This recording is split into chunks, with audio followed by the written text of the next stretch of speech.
There's a store near my office. You are live, East Hampton Town Planning Board.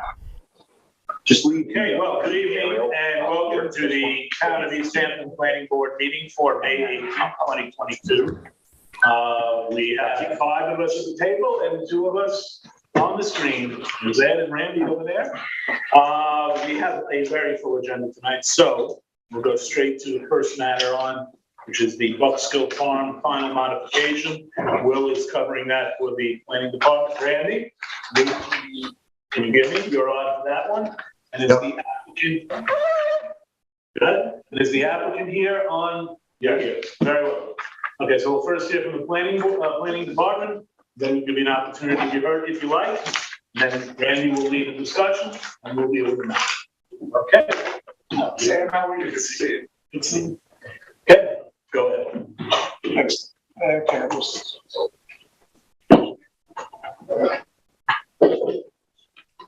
Okay, so a modification application has been made to remove condition of approval 5 from the resolution of approval of the Buckskill Farm final subdivision. The condition requires that a common driveway to service all 4 lots of the subdivision be constructed as per the approved plans and standard design. Buckskill Farm is a 4 open lot space subdivision approved in 2005. The parcels are all zoned A3 residences and are surrounded entirely by residential property. The westernmost lot is owned by the applicant and is currently being improved with a single-family residence. The remaining 3 lots are all vacant and 100% uncleared of naturally occurring vegetation. The agricultural reserve area is closed and appears to be actively farmed. As can be seen on the attached aerials, and I'll show you here, lot 1 is privately owned. It currently has a house and associated structures under construction. A portion of the common driveway running across lot 1 has been partially constructed. However, as per the subdivision approval, lots 1 through 4 are to be served by a common driveway that must be constructed before a certificate of occupancy can be issued on any of the lots, as is standard. The Buckskill Farm subdivision was designed as noted above, with all 4 lots taking access from a common driveway off of Green Hollow Road, rather than the Horse Meadow Lane to the immediate south, which each lot of the Buckskill Farm subdivision has frontage on. This road also serves as access for 5 residential lots to the south and is improved to road specifications. However, this road is private and part of the Dune Alpine Section 3 subdivision. This appears to explain why the Buckskill Farm subdivision was designed with the uncommon configuration of a common driveway parallel to an existing roadway as opposed to just utilizing the existing roadway. Since the time of final subdivision approval, the town has purchased all 3 remaining vacant residential lots of the subdivision, obviating the need for a common driveway to be constructed at this time. However, lots 2 through 4, now owned by the town, still need to be provided legal paper access, which appears must be via Green Hollow Road. It is the understanding of the planning department that the applicants propose to construct the common driveway as approved to the eastern extent of their property line, but not beyond as required by the subdivision approval. The applicants wish to otherwise be able to subsequently obtain a certificate of occupancy. The planning department has no objection to the proposed modification and sees it as a positive change to the subdivision, as maintaining the requirement that the common driveway be built as approved would require the clearing of roughly 10,000 square feet of existing native woodland vegetation in an area important to groundwater protection. The Office of Land Acquisition has been contacted and also was told the planning department that they do not oppose the proposed modification. The planning department feels that if a clear change of circumstances warrants the consideration of the modification request by the planning board, the purchase of the remaining vacant lots by the town. However, the board should confirm this with council.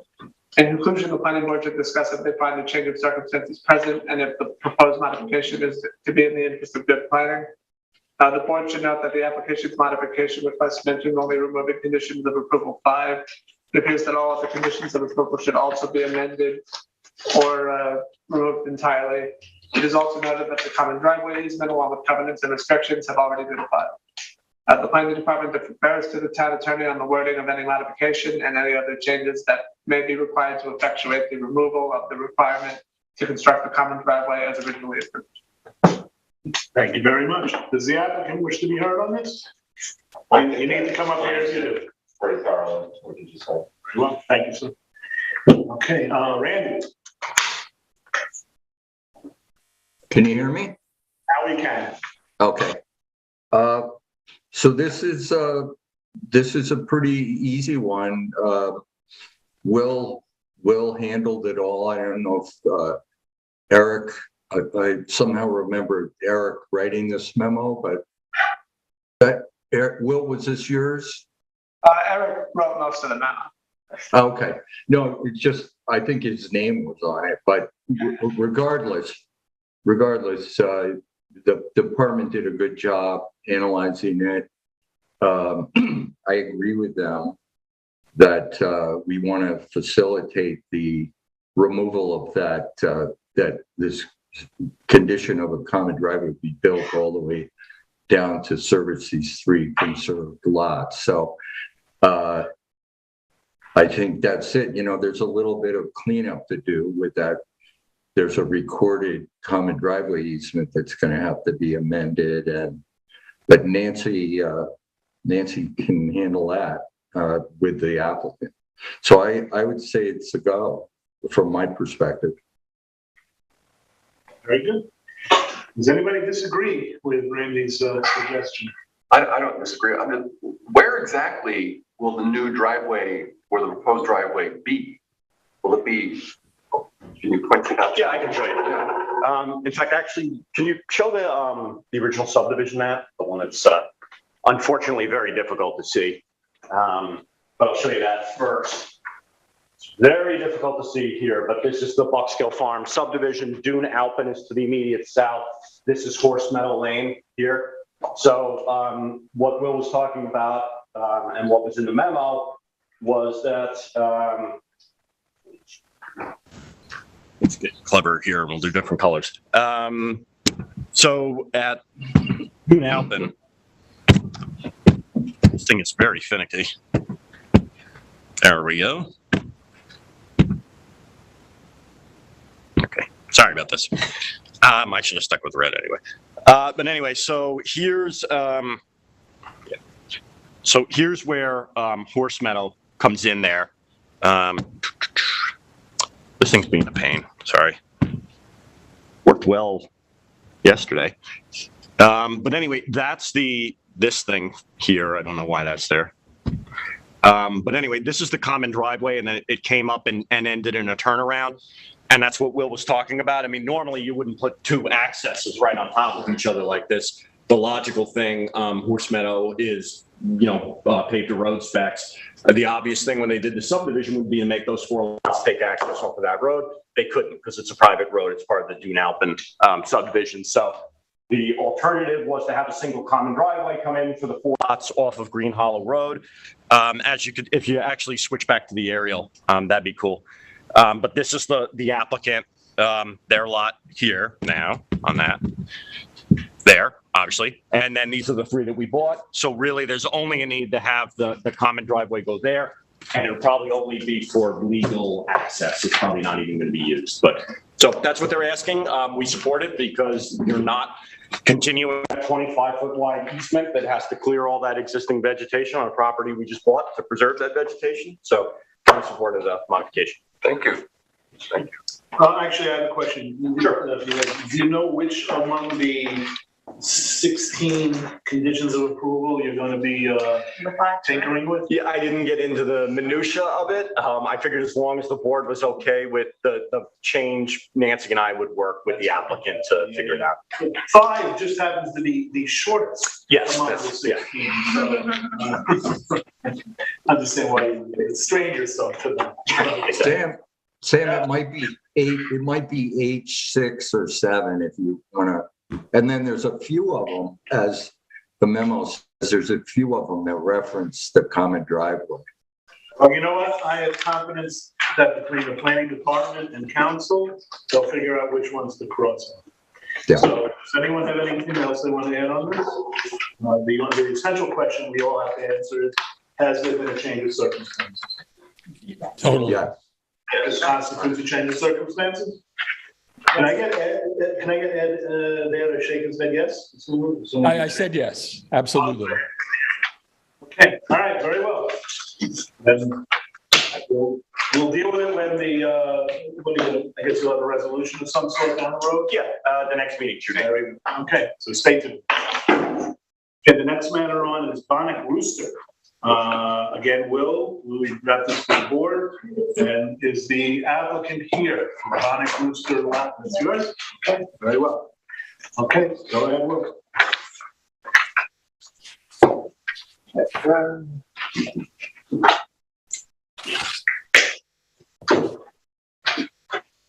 Let me just share this.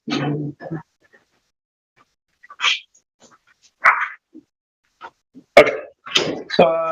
This is an application to modify the lot lines for the properties. It's 97 and 99 Acrobonic Road in East Hampton. The applicant is proposing to even out the lot areas between the existing smaller lot and the existing larger lot by basically taking this portion, this sort of tail end portion of the lot and transferring it to the smaller lot. This would place the existing house on the smaller lot, which would mean that there would be no primary structure on the larger lot anymore.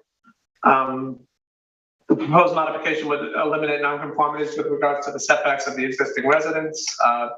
Access was proposed to the rear parcel over an existing easement and shared driveway. The property owners of the area have agreed to grant the access easement to share the existing driveway.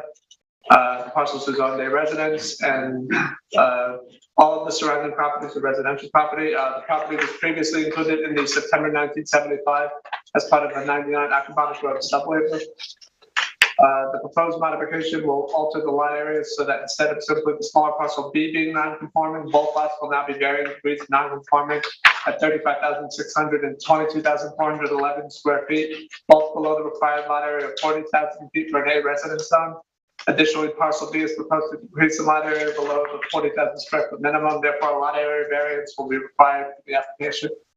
Access for parcel B is proposed as a single driveway at Acrobonic Road, which mirrors the current configuration. Let me show that. That'll help.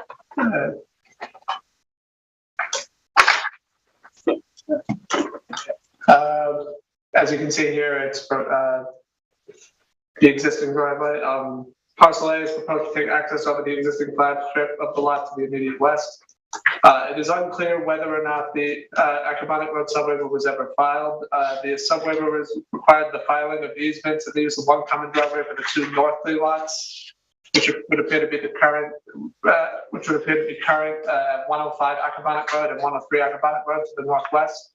It is also unclear whether or not a common driveway easement exists. The nature of the proposed access easement should be clarified by the applicant, and the planning board should discuss whether any future further documentation will be required from the owners of the neighborhood properties regarding its approval. Additionally, regardless of whether or not the map was filed, it should be noted that the records for the Acrobonic Road subwaiver of 1975 do not appear to contain a common driveway plan. Under current code design specifications, a common driveway of 550 feet in length serving 3 lots will be required to be improved significantly beyond the existing condition, which is basically a dirt driveway. A standard common driveway plan, which includes all applicable design specifications such as right-of-way width, cleared width, improved width, and materials, should be submitted. There are a number of accessory structures on the property, and you can kind of see the survey here. On both lots, which are either currently within required yard setbacks or will be within, or as a result of lot modification or with straddle property lines. The applicant will need to clarify what structures would be moved or removed, if any, or if they intend to apply to the zoning board of appeals for setback variances. In conclusion, the application is incomplete until the required variance for lot area is obtained, along with any other relief that may be necessary. Additionally, the applicant should provide information regarding the access as soon as possible and prior to the 3-day public hearing. Great, thank you very much for that thorough report. Does the applicant, Ms. Bendigo, do you want to be heard? Hi, good evening. Madeline Van John representing Bonnet Rooster LLC. So Will he summarized it pretty well. Basically what we're trying to do is sort of even out these lots and make them both sort of more regularly shaped. Right now the house is right on the property line, and adding more lot area to that will, as he said, eliminate the setback issues there. Right now they could build another house on the small lot, but that just seemed really crowded. It seemed the better option would be to eventually build another house on the larger lot behind. Regarding the accessory structures and some of them which are straddling the property lines, the plan would be to remove all of those. So we wouldn't be seeking any variances for that. As a condition of any approval, we would remove anything except for the existing house. So that we wouldn't be asking for any variances for that. And regarding the previous sub waiver, it was filed, but not, the map wasn't filed, it was done by deed, because you could do that back then. So deeds were filed transferring those three properties separately, and that common driveway easement is contained in those deeds. So it's not a separate document, but we could do a new one as part of this if necessary. It's all owned by family members who are involved in this, so no problem getting them to sign off on whatever is necessary. And the driveway was not improved back then. I don't think it was a code requirement back then for a sub waiver, but if that is what's needed now, then we'll take care of that. I think that summarizes it, unless anyone has any questions. Thanks very much. Looking at the map, trying to orient myself. Now, Luke. Yeah, I don't think there's anything controversial here. I think what they're trying to do, I'm in agreement with. I had a few concerns early on about it because the way it stands now, you can build a house on a small lot, but if you modify this lot line, you create a larger empty lot where you can build a bigger house than you could now. But from what I understand, having looked at it further, talking to Eric and Will about it, there isn't much of a difference in terms of house size that you can build either on the current small lot or the new lot that will be formed. So that's not a concern. The other stuff is just, administrative stuff that the applicant just addressed a lot of it already tonight. And then there's the variance for the lot line. I'm sorry, for the size of the lot, which is not up to us. So as long as these other items are addressed, she's already addressed the setbacks to those other structures. They're removing it, so that's not an issue. Notifying the neighbors about the proposed access easement, I don't think is going to be an issue either, because I think they're all family owned. They all own they're all the same family that owns all those lots. So that's about it. I don't think there's anything else. So I'm okay. Yes. Does anybody want to chime in? Thoughts to the contrary? Sam, I had a couple of comments. I think in 1975, this was originally divided.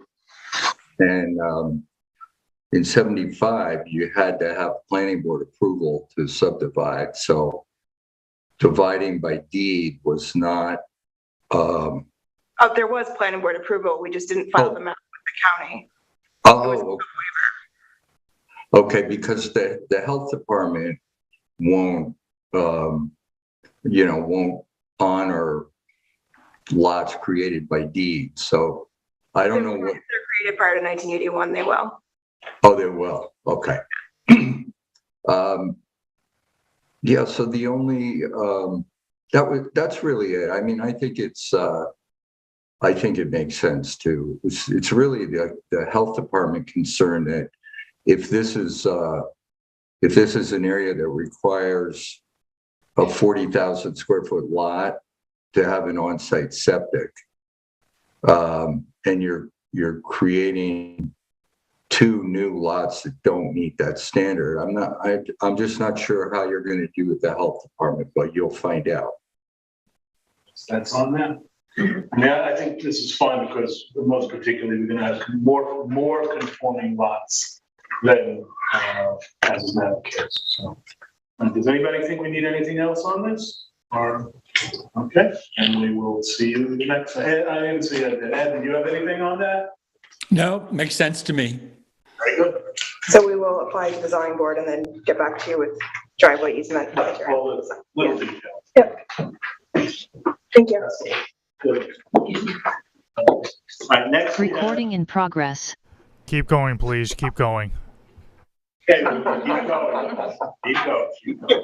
All right, the next is the Devon Yacht Club preliminary review. And just to remind folks that on a preliminary review is the opportunity for the applicant to come in before putting in a formal application and get a sense of what the planning board members are focusing on, what we think is the issues that the applicant should focus on.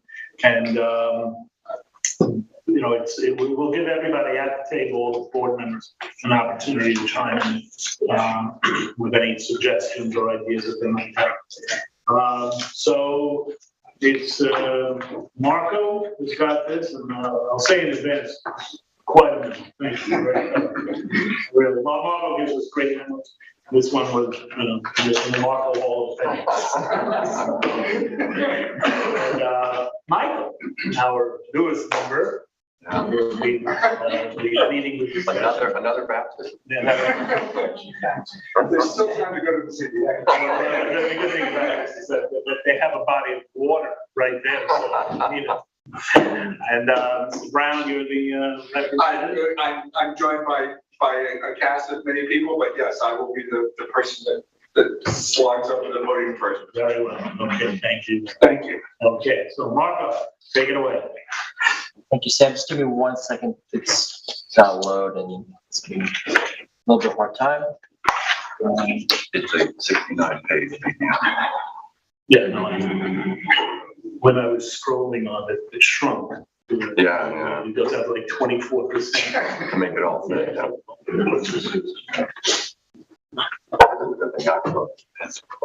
mean, it's got Quite a few attachments. brought on.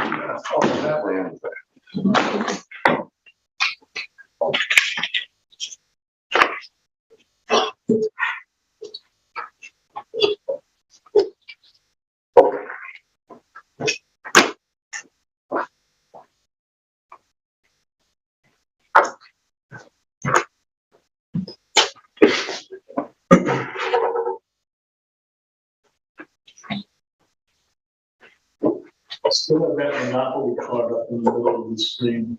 On this one? Yeah, sorry.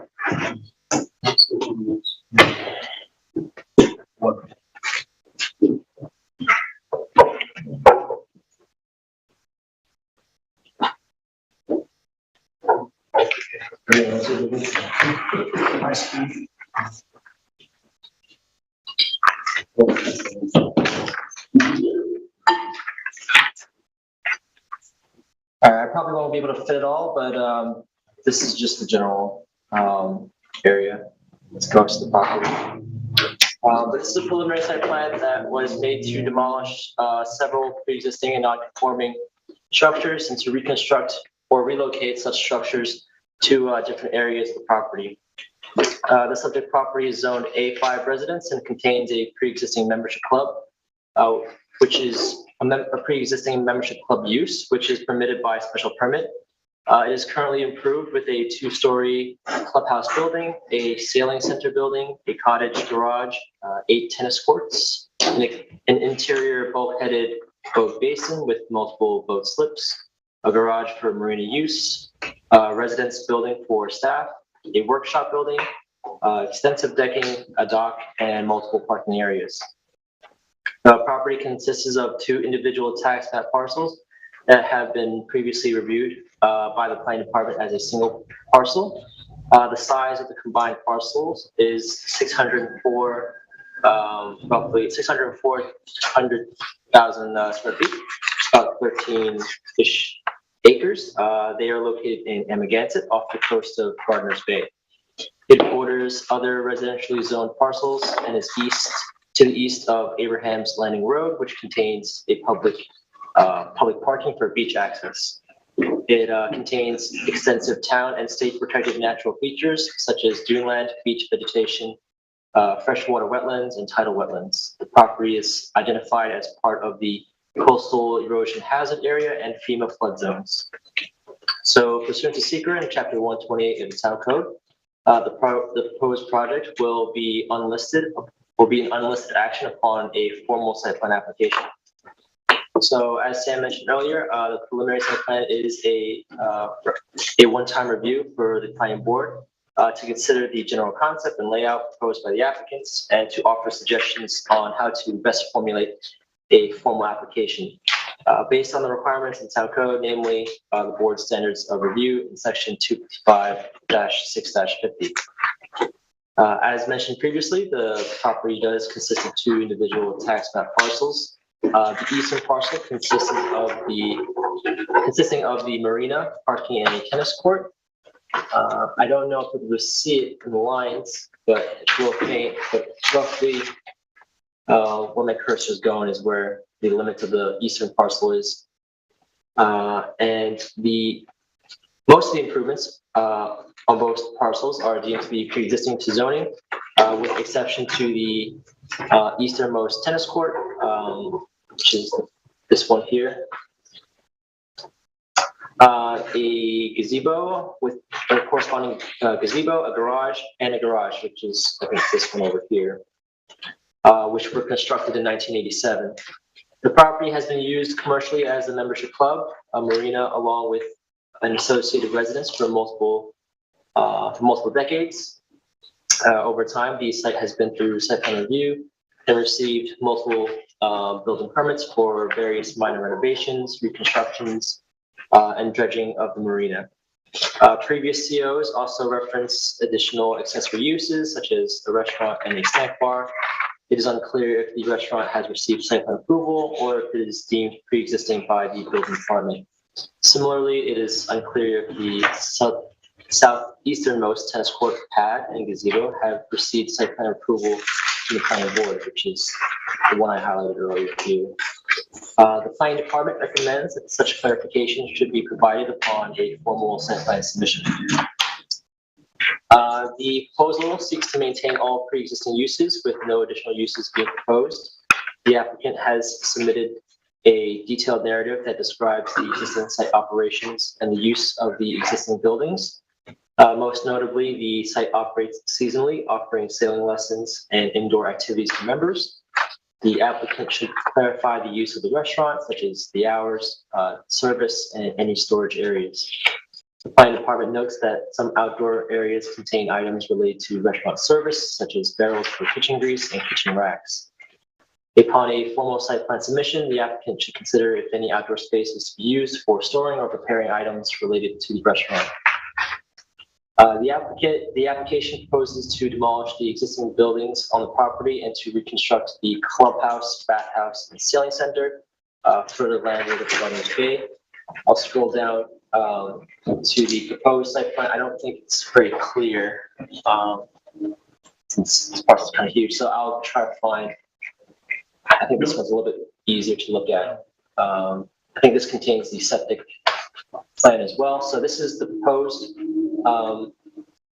So the buildings that were here were demolished and are proposed to be demolished to move further landward.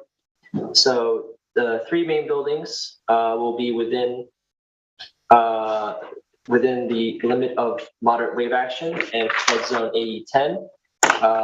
The proposed buildings, the applicant has stated, will comply with the Fema flood zone building requirements. The existing residence that is used for staff housing is also to be demolished and relocated to a central location of the property. So previously, this little alcove here was where the existing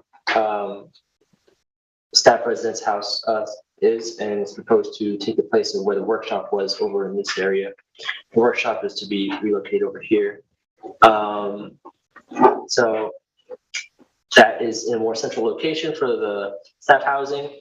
The two northernmost tennis court pads are to be reconfigured in addition to their existing pathways and accessory structures such as decking and gazebos. The two southernmost tennis courts are to be renovated in place. The proposal is to be constructed in two phases, with the first phase consists of building construction, septic, and parking. And the second phase is to consist of the tennis court reconstruction and renovation. The general layout of the improvements appears to be positive, as many of the structures are to be relocated further landward from Governor's Bay. That said, the site does contain extensive duneland, freshwater wetlands, and tidal wetlands, in which all the structures will be within natural resources special permit jurisdiction. Additional details such as proposed elevations, fill for regrading or raised structures should be provided upon a formal site plan submission. So these shaded areas here are all wetlands. I don't know if an aerial is attached here, but just to save the time from scrolling through that, these are all wetland areas. These were flagged by the town and verified by the town within the last 5 or 10 years. And this area here contains existing duneland, dunescape, and is quite extensive. So upon site plan, upon a formal application, approval from the Suffolk County Department of Health Services will be required. The applicants are encouraged to contact this future involved agency if they haven't done so already. It is unclear what the allowable total generated sanitary flow on the property is. The property may be grandfathered in for a certain amount of generated flow. Such information should be provided upon formal submission. So, as currently proposed, the expected sanitary flow is upwards of 5,800 gallons per day. It is noted that the existing sanitary systems are not depicted on the existing survey, and that the staff residence building is serviced by a cesspool located in the wetlands. According to the applicant's narrative, the existing parking lot consists of 40 parking spaces, none of which are handicap accessible. The project is to reconfigure these spaces to the parking areas so that there are 72 spaces with 4 handicap accessible spaces. According to the town code, the parking calculation will be based on the following, which is the marina use, 1.25 per boat slip, plus 1 per employee, membership club, which is 1 for every 2 members, plus 1 per employee, and the single family residence, 2 parking spaces. It is unclear if the restaurant is deemed accessory or pre-existing and its contribution to the overall parking. The applicant should submit parking calculations in their formal submission. So further review will be required from the following jurisdictions: the Zoning Board of Appeals. This is for natural resources special permit, multiple variances from wetland and coastal setbacks, side yard setbacks of the principal building, improvements in the right-of-way, the Architectural Review Board for the exterior changes, the New York State DEC for state freshwater and tidal wetlands, the Suffolk County Planning Commission, as it is within 500 feet of Gardner's Bay.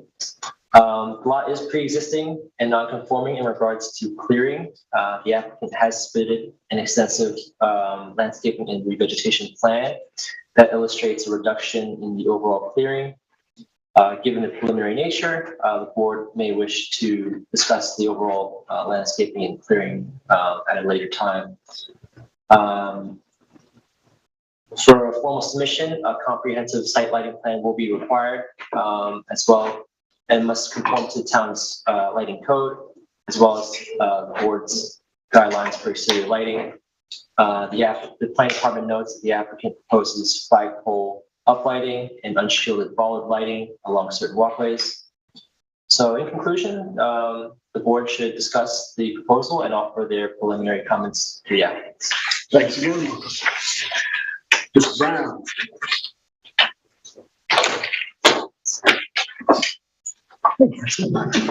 Mr. Chair, members of the board, Eric Brown from Ackerman Partners. For the applicant, I'm joined today by Rich Warren and his staff, and a number of members from the Devon Yacht Club board. I want to echo everybody's thanks to Marco. There's a lot of paperwork to go through here. It's an excellent memo, and since we're in preliminary, we're really here to listen to you guys. Give us, some feedback with respect to the comments that Marco has made. Rich and I have already talked about obviously responding to those, and then as we get into the formal site plan process, any other comments or concerns that arise on the basis of the staff or any of the members here.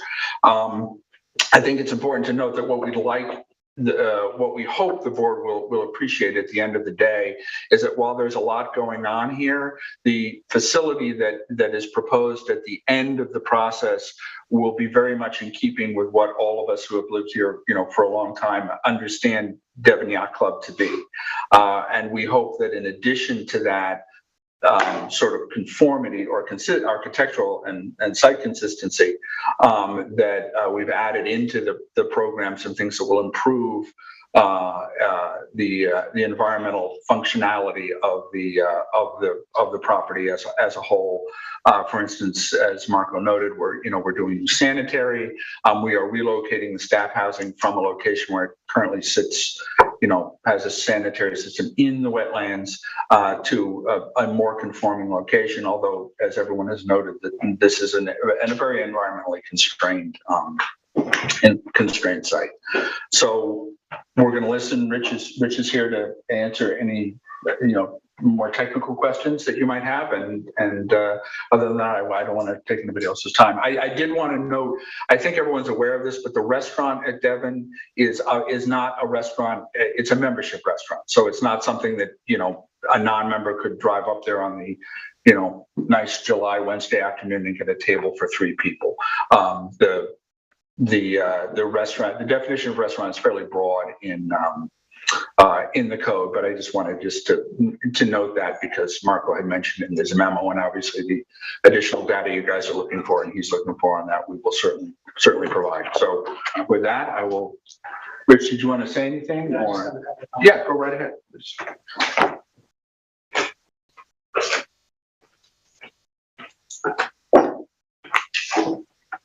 Good evening, Richard Warren, Venture Science. How are you? This has been a process for Devon Yacht Club that's been going on since probably 2019. They started looking at the infrastructure that they have at the club, and they realized this club has been around for about 100 years. They started to realize that the infrastructure is starting to get old, and they're looking to make sure that this club is going to be around for the next 100 years. So in looking at the overall objectives of the club, they were looking at making the buildings FEMA compliant, elevating them because they're currently FEMA non-compliant, all the structures, looking at retreating the structures, trying to be consistent with the policies the town is putting forward with the CARP plan that you've developed, improving the infrastructure, the other infrastructure to make it flood resilient and to try to improve the environmental sensitivity of those, and then enhance the habitats. I apologize for the extent of the plans for pre-submission, but in order for be able to get our arms around this project, we actually had to do a lot of work. We had to figure out what we're going to do with buildings, how are the buildings going to fit on this site, if we're going to do the buildings, how's the sanitary going to work, and how's parking going to work, and how do the grades work on the property. So it was an effort for us to get this together. It's a fairly complete package that was put together by the team.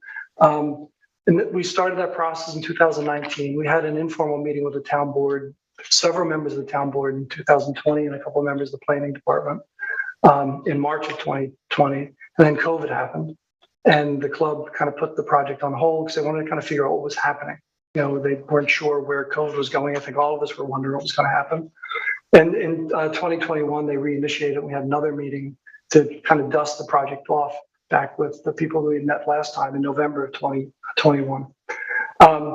This property is significantly constrained. We've got Gardner's Bay and the wetlands on Gardner's Bay. We've got the freshwater wetlands. They're all to the south of that you can see along Bendigo Road. There's a small little land bridge right through here that bisects the wetlands. And in looking at the overall plan, the idea was how do we interconnect those wetlands? Let's move the staff housing that's there. Let's bring that internal into the property. So that's why the staff housing that's currently here is now going to be moved in here. This is a location where the current service building is that they use for buoys and fixing the oars and those kind of things. There's a little shop building that's going to be moved over towards the tennis court on the other side in an area that they use for a boat storage. And try to bring things internal, try to improve the wetlands, try to enhance the wetlands on that side. How many employees reside in the residence? Do you know how many employees reside in the building, in the staff building? In that building? Yes, in that About building. 18. About 18. The sanitary system for that building, which has been there forever, is like right here in the wetlands. So we're anxious to try to get that done. In looking at, this is, as you can see, it's a pretty ambitious project on a difficult site. So the plans include the phasing of construction. That was actually one of the things that Brian Frank mentioned when we met with him the first time, that we should phase it. And the phasing actually is going to be essentially the tennis courts that are right here that are currently on an angle are going to be removed so that there's a work area for the construction. And then the clubhouse and the sanitary and the parking are all going to be done in phase one. And then phase two will be the remainder. So it's broken into two separate phases. We're going to bring buildings into New York State construction compliance for high wind loads. There's some dune restoration in this project. We've pulled the buildings back from the dune crest a little bit. It's not a lot of room, but we've tried to move them back so this way we can try to do the best we can. There's two IA waste treatment systems proposed because the buildings are separated. So we have two systems proposed. They've been designed by TF Engineering. So we've reduced coverage, we've reduced clearing on the site with a plan. There's no increase in square footage from what we have. The facility isn't going to change in terms of use, but it's an enhancement for the club to try to improve this, to bring it up to a little bit more modern standard, even though we're squeezed within bulkheads and wetlands and dune crest. I think we've done kind of the best we can with it. So this is really the beginning of the process for us, and we know we've got a long way to go with the zoning board of appeals, with you, with the health department and the DEC. And Marco provided a very good memo for us, which has some information, which we're going to provide all those details back to you in the submission. But we're here to answer any questions. Here with David Sullivan, who's the Commodore of the club, Patricia Garvey, a board member, and Jeff Brand. They're board members. They actually wanted to see, since it's the start of a very important process for them, that they know it's going to take probably 1.5 to 2 years to get through the process for this. They wanted to participate and be here to listen. So certainly welcome. Great to have you here. So Marco, can you do the overhead? I will try to find it. If you can bring it up at some. I'll try. Mike? Hey, you call this an ambitious project. I just wrote simply, this is a big project. Yeah. It's a well-known club. It's over 100 years. And yeah, the whole alphabet of agencies that are in line are ahead of you. And at first blush, I am supportive of this project, and the project narrative is very convincing.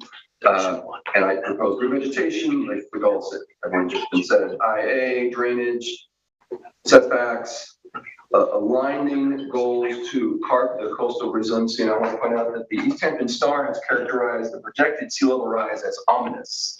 So, ominous of yes. I just have a question about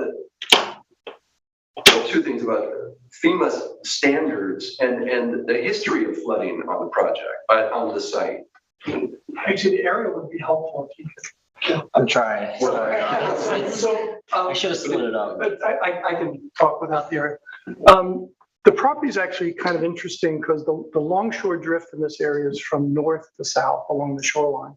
And when you look at the aerial photographs, you'll see that there are some projections of structures, some bulkheads and those kind of things from the Bell Estate that's up to the north traveling down.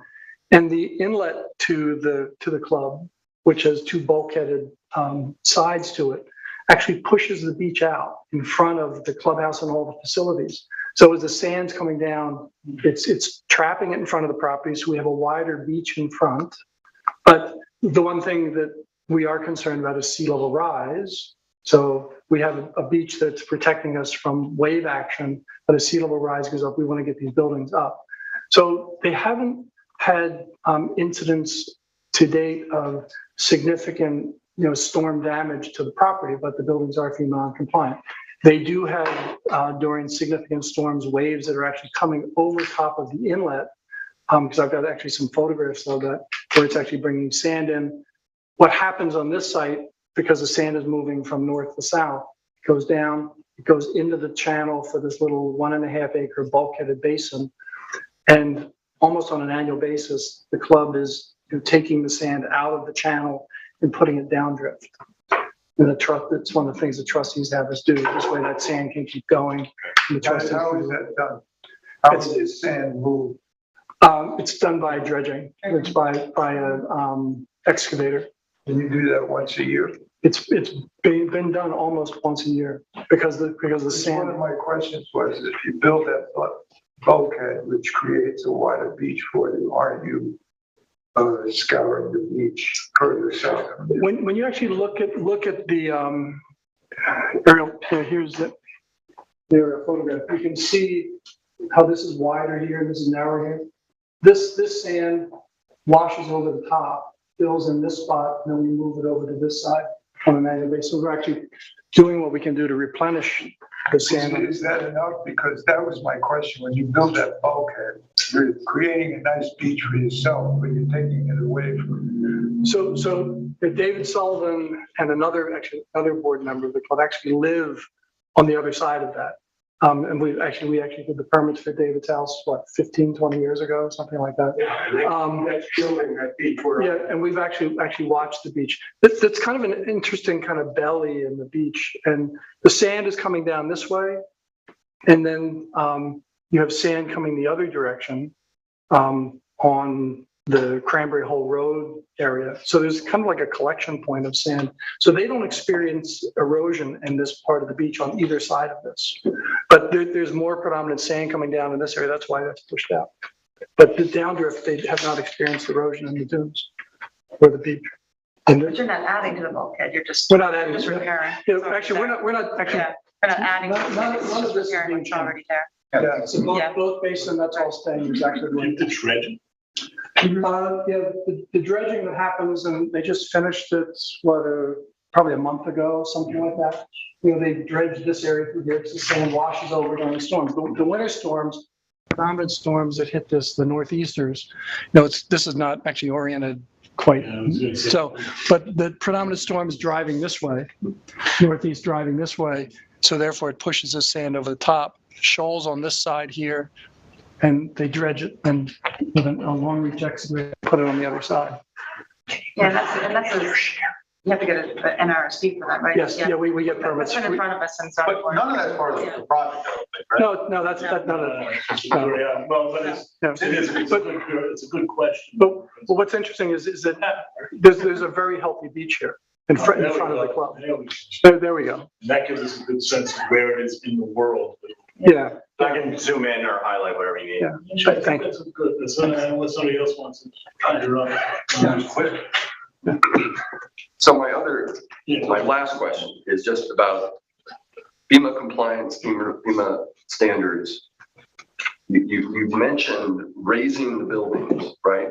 Is that, and I think I was talking to Marco ahead of time about it's not particularly clear in the plans, or these are new buildings. These will be new buildings, but the floor level will be elevated. They'll be on pilings.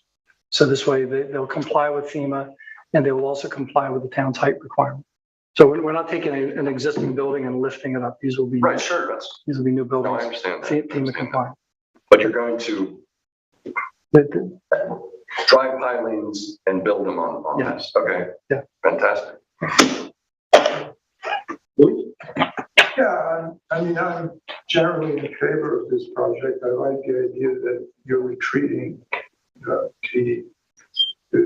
area, the buildings back from the beach. I think that's necessary. You are in a very sensitive environmental area, as you said. The one thing that just jumped out at me, maybe you can clarify it.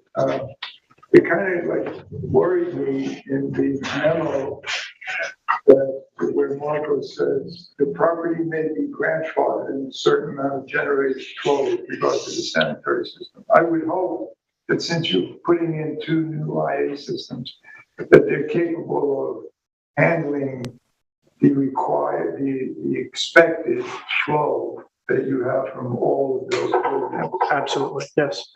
Yes, there's no question about that. You're not going to use the grandfathered flow of those outworks. We'll be, We'll be using the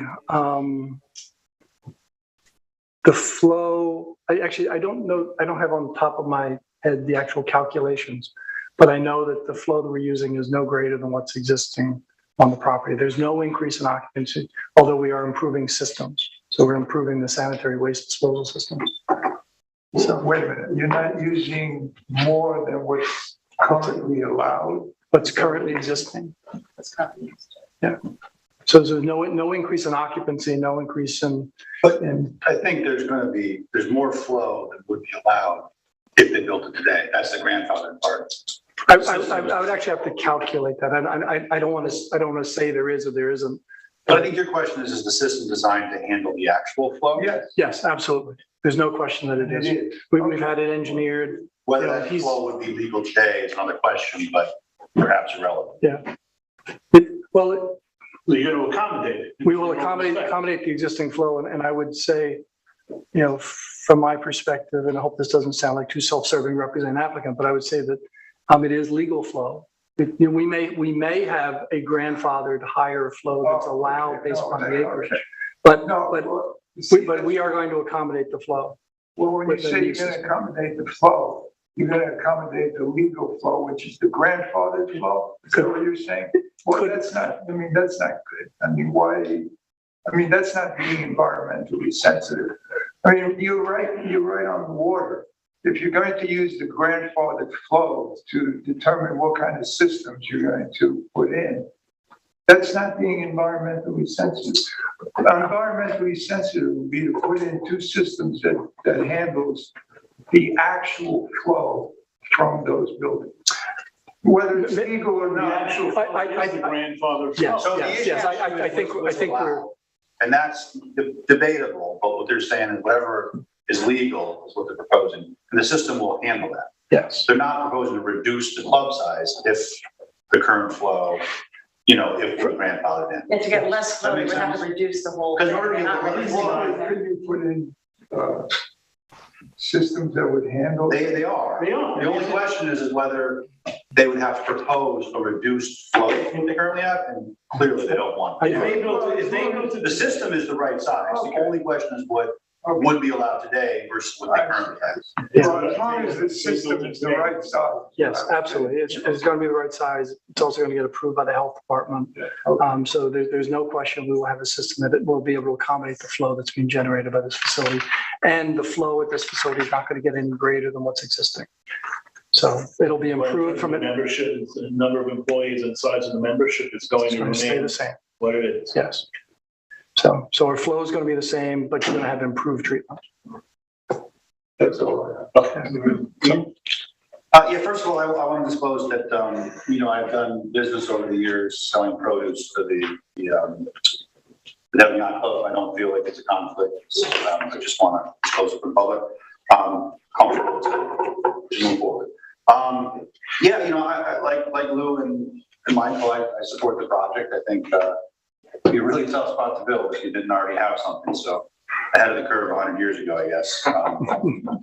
But I think, the biggest issues are, I think, septic and wetlands. There's not much you can do besides move back a little bit that you are and raise things up. Happy to hear that you're keeping things looking as it does now in the context of revamping the property. And, there's a lot of details to work out, as you know. So as we move forward, I'm sure there's going to be more comments, but what you're looking for now, I think, is our general opinion on our project. And I'm supportive of it if you continue to be environmentally conscientious about it and communicating and all that. It seems like you are. So support the project. Thank you. I'm going to go to Sharon, then get an wrap with Randy.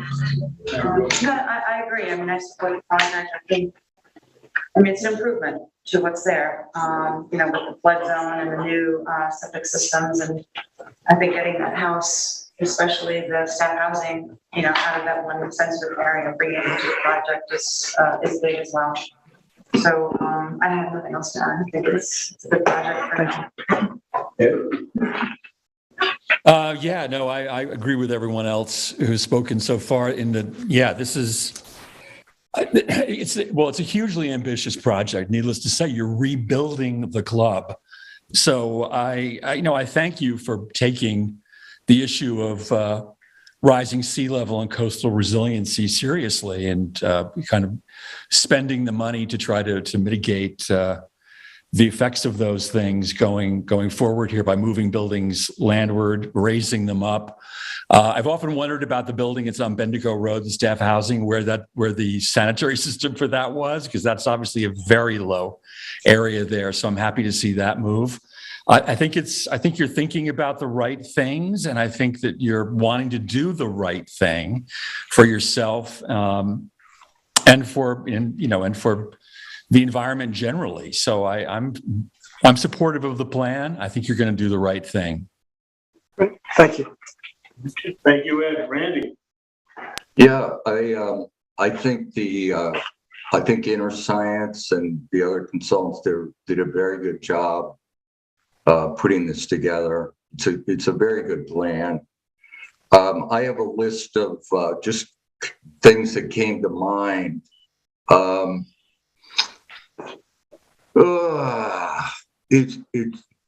What Rich has said is that it's not an increase in membership, and it's not going from a seasonal to a year-round club. But there will be some facilities, I guess, that can stay open. Right now, I don't even think it's heated, and the building is heated. So that's a question. There may be a little more year-round use or shoulder season use. I had also a question about fuel. What kind of heating fuel are you going to use, and where are you going to store it? Hopefully it's propane. That would be great if it could be a propane system. Then we don't have to worry about any leakage, and that also goes to the boat fuel storage. I know you're not really talking about the marina here, but I think it'd be good to show on the site plan where the boat fuel is stored, just so we know. And, also in terms of FEMA and storm and sea level rise, we probably want to know where the fuel storage is. Let's see. I guess, again, it's part of the marina, but the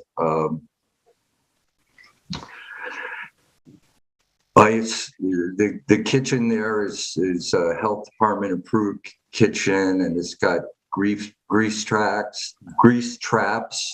That's all. I'm assuming that's the case. I wondered if we wanted to try to get, if we were building it today in the Harbor Protection District, we would try to get 4 feet of separation between the leaching rings and the top of the groundwater table. I don't know if you guys can do that or not. I just put it out there. Let's see if I got anything else there.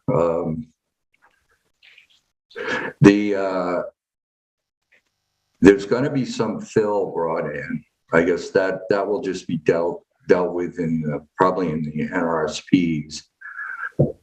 The parking on Bendigo, I'm a little bit uncomfortable with that, mainly because the way it's shown, you'd have to pull in and then back out.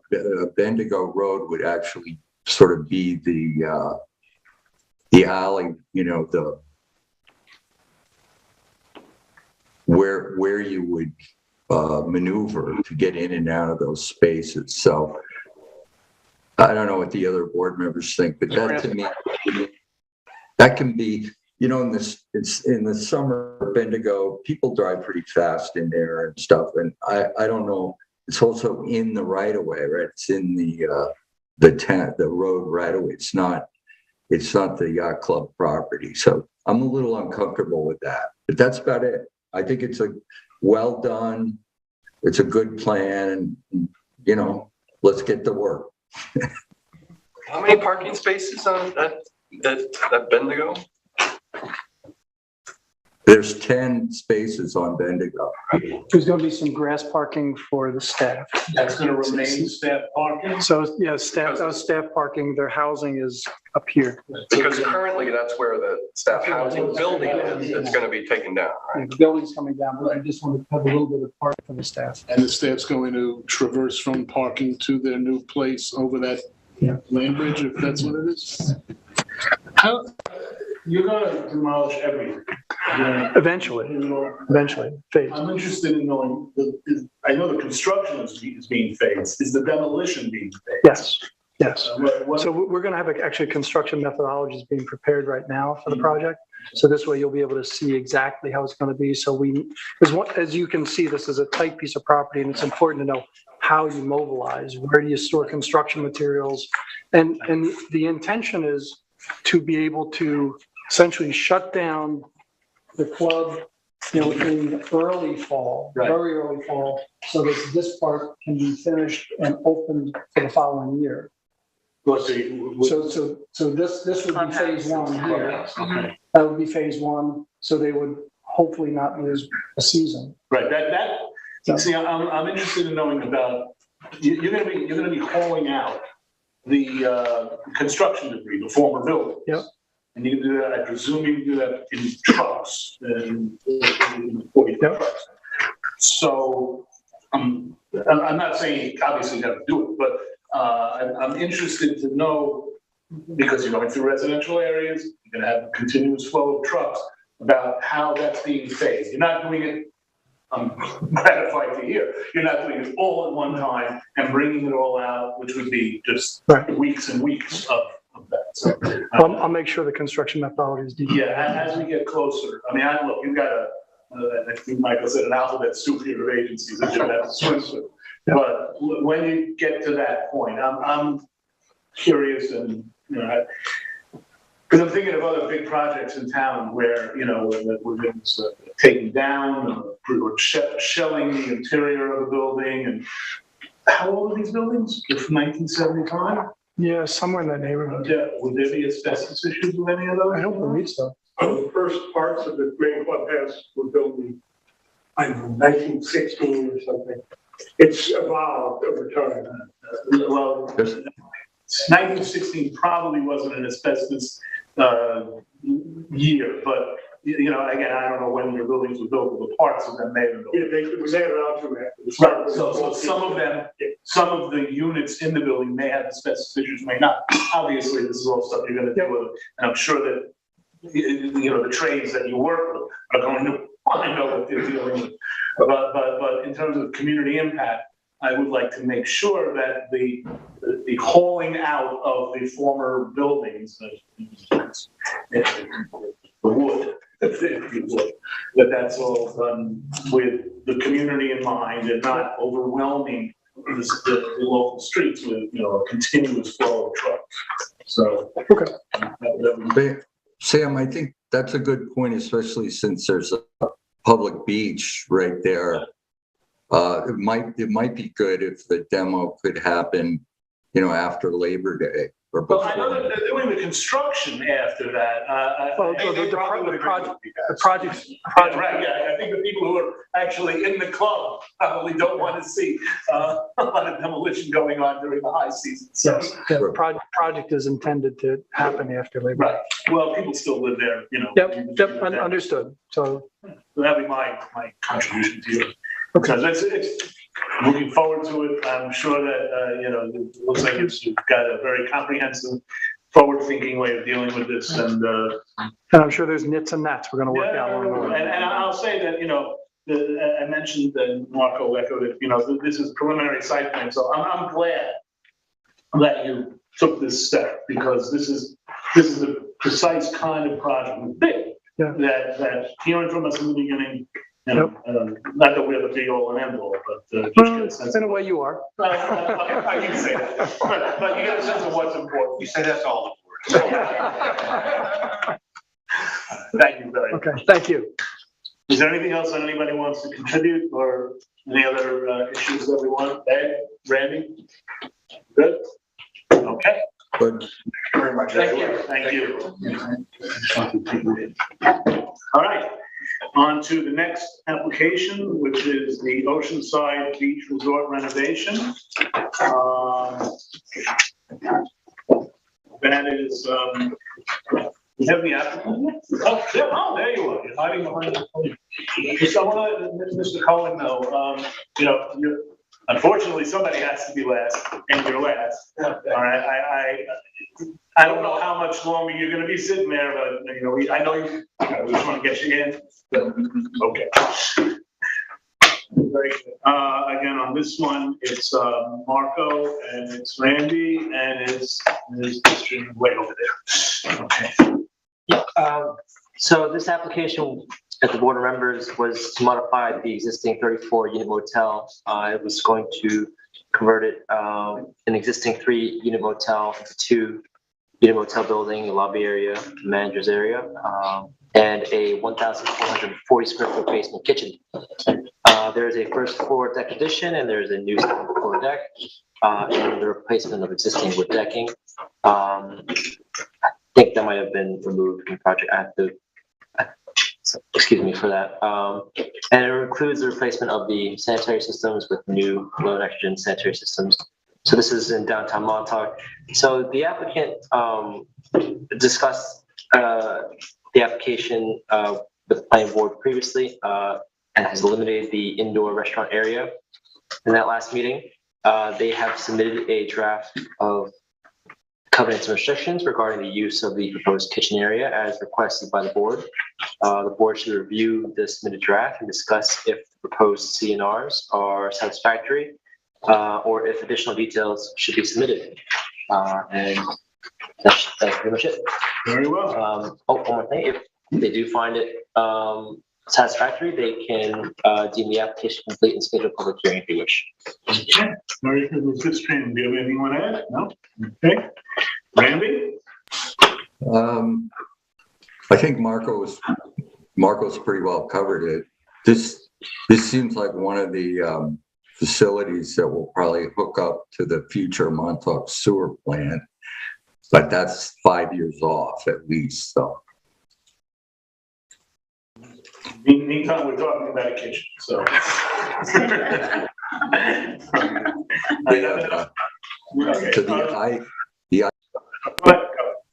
Sounds good. IA system sounds. Yeah, we always like that. Okay, does anyone have anything they want to add on this? No. Okay, then you have the CNRs, you're working together to get that done?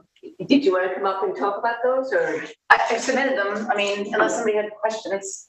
I just want to get a sense from you where we're at. Yeah, I mean, I think it looked like you pretty much covered everything that could be discussed, and we pretty much wanted in them. The only thing about the food service only guests of the house, you might want to like emphasize that a little more with just adding and not the general public, just to kind of emphasize the point that that is really only for the hotel people. Guests of the hotel is like a little vague. It almost sounds like people could still like pop in, which is the whole point of having this stuff that we don't want that. So I think procedure-wise, if we move to public hearing and we move to site plan approval, this would be a condition of the approval, and correct? And then Tiffany Scarlato, the attorney, would write it and work with you. That phrase, right? Drive it home. That's not, not the general. You're going to use an app, right? To order food. Is that the correct? Yeah. So we just want to make sure that the app, stays within the grounds of the. Yeah. I didn't expect it to be. Let's get the words general. If we can get the words general public or something that. That's fine. General public is no problem. Yeah. Not general public. General public, not. Yeah. But in terms of, for the purposes of being complete the public hearing, we can, as long as the next question. The condition of approval is, yeah. I mean, it's fine with the board having it like the typical condition. Yeah. Well, assuming that we can get the language worked out, which I'm sure you and Ms. Scolaro so argue to you and Tiffany. You'll get on the phone.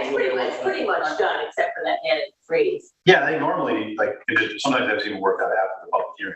Right, yeah, so do we all agree that the application is complete and ready for approval, ready for public hearing? I just have one question, Sam, for Brittany.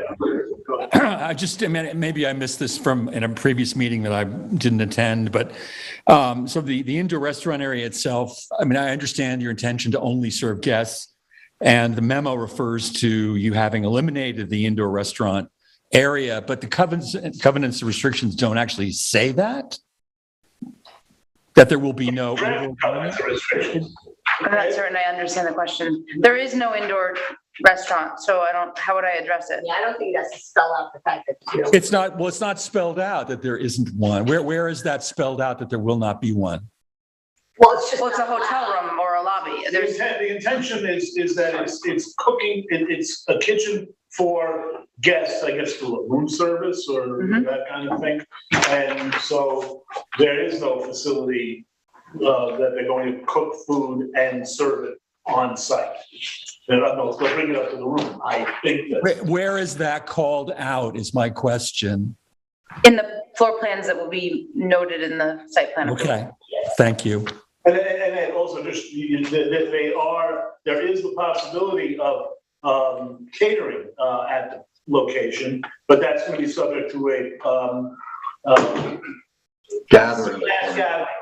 mass gathering. I saw that. That's, you know, so that's potentially there, but that again, that's not a restaurant. That's as a function. I just wanted to be clear that there isn't any space being allocated for indoor dining in the future. No, it doesn't appear anywhere on the plans. They had, I think, had that previously. Right, we were losing hotel rooms, but now they're the remaining hotel rooms. So there's no addition to any structures. Yes. Could you possibly circulate the CNRs for us to take a look at? Probably a good idea. Ahead of the. Okay. Just that way we can nail it down. But, you know, before we vote, because we actually, Ian's right, you know, we may want to hear from the public on that, and we may. And the CNRs might want to reflect concerns that the public brings up. But I think it's pretty clear that this board's intention is to permit the kitchen facility with the expectation that it's going to be used for in-room dining and the catered events that will be subject to a mask cap. So maybe you should, you typically prepare like a draft typical thing as if it I think it would be great if we could go to public hearing just so we do it once. I want to go to public hearing on. But Randy, didn't you say you want to see it for the public hearing? No, I don't think so. Randy, did you see the draft that was submitted for this meeting? No, I'd be happy to see. I don't think Randy saw it at all. Yes, Matthew or Jason? Matt Chapman. Nancy, can you please use your microphone?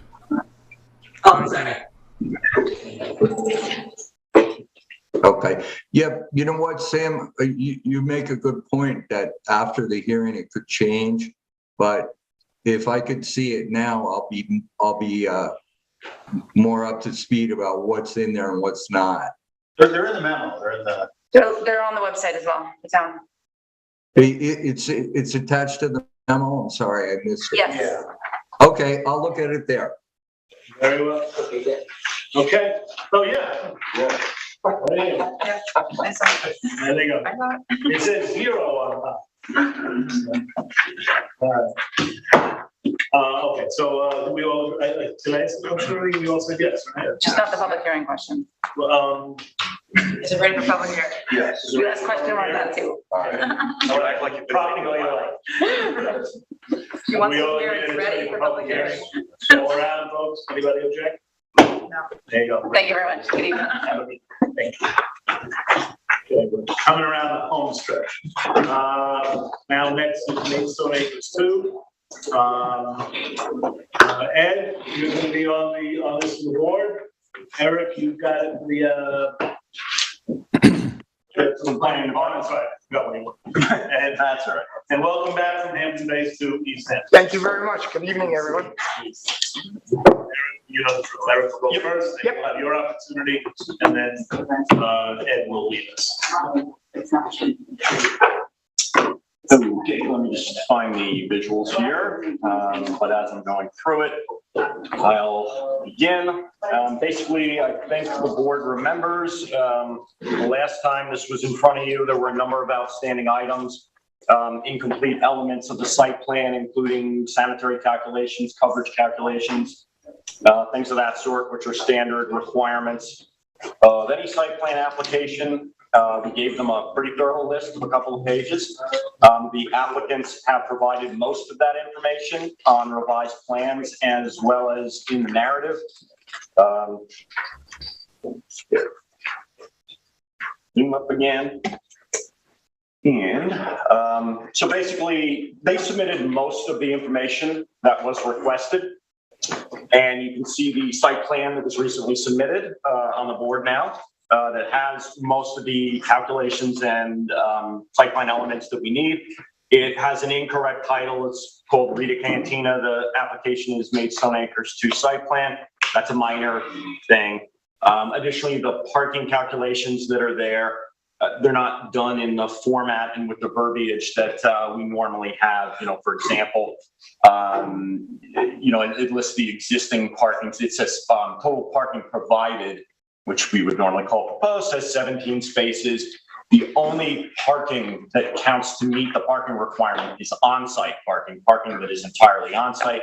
There's 4 new parking spaces proposed, but basically all the parking that exists right now, as the board has discussed, is in the right of way. So that doesn't count as proposed parking. It doesn't count as on-site parking. Again, that's a relatively minor thing as far as the site plan goes.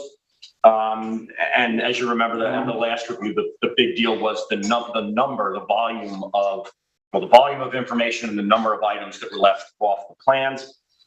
What I'm going to do is, if you're following along the memo, I'm just going to skip along a little bit. What the plans do show in the building coverage calculations, which have now been provided, they show that the property would be 2 square feet over the maximum allowable building coverage. We would certainly, and I think the applicants would prefer that they remedy that problem by checking the numbers or removing 2 square feet of roofed area. There are, in fact, some structures, some roof overhangs on the site that hang over the property line.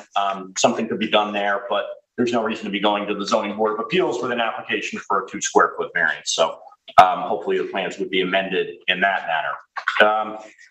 The 2 main issues that remain are the use that's proposed and occurring according to the building inspector memorandums, as well as the sanitary system.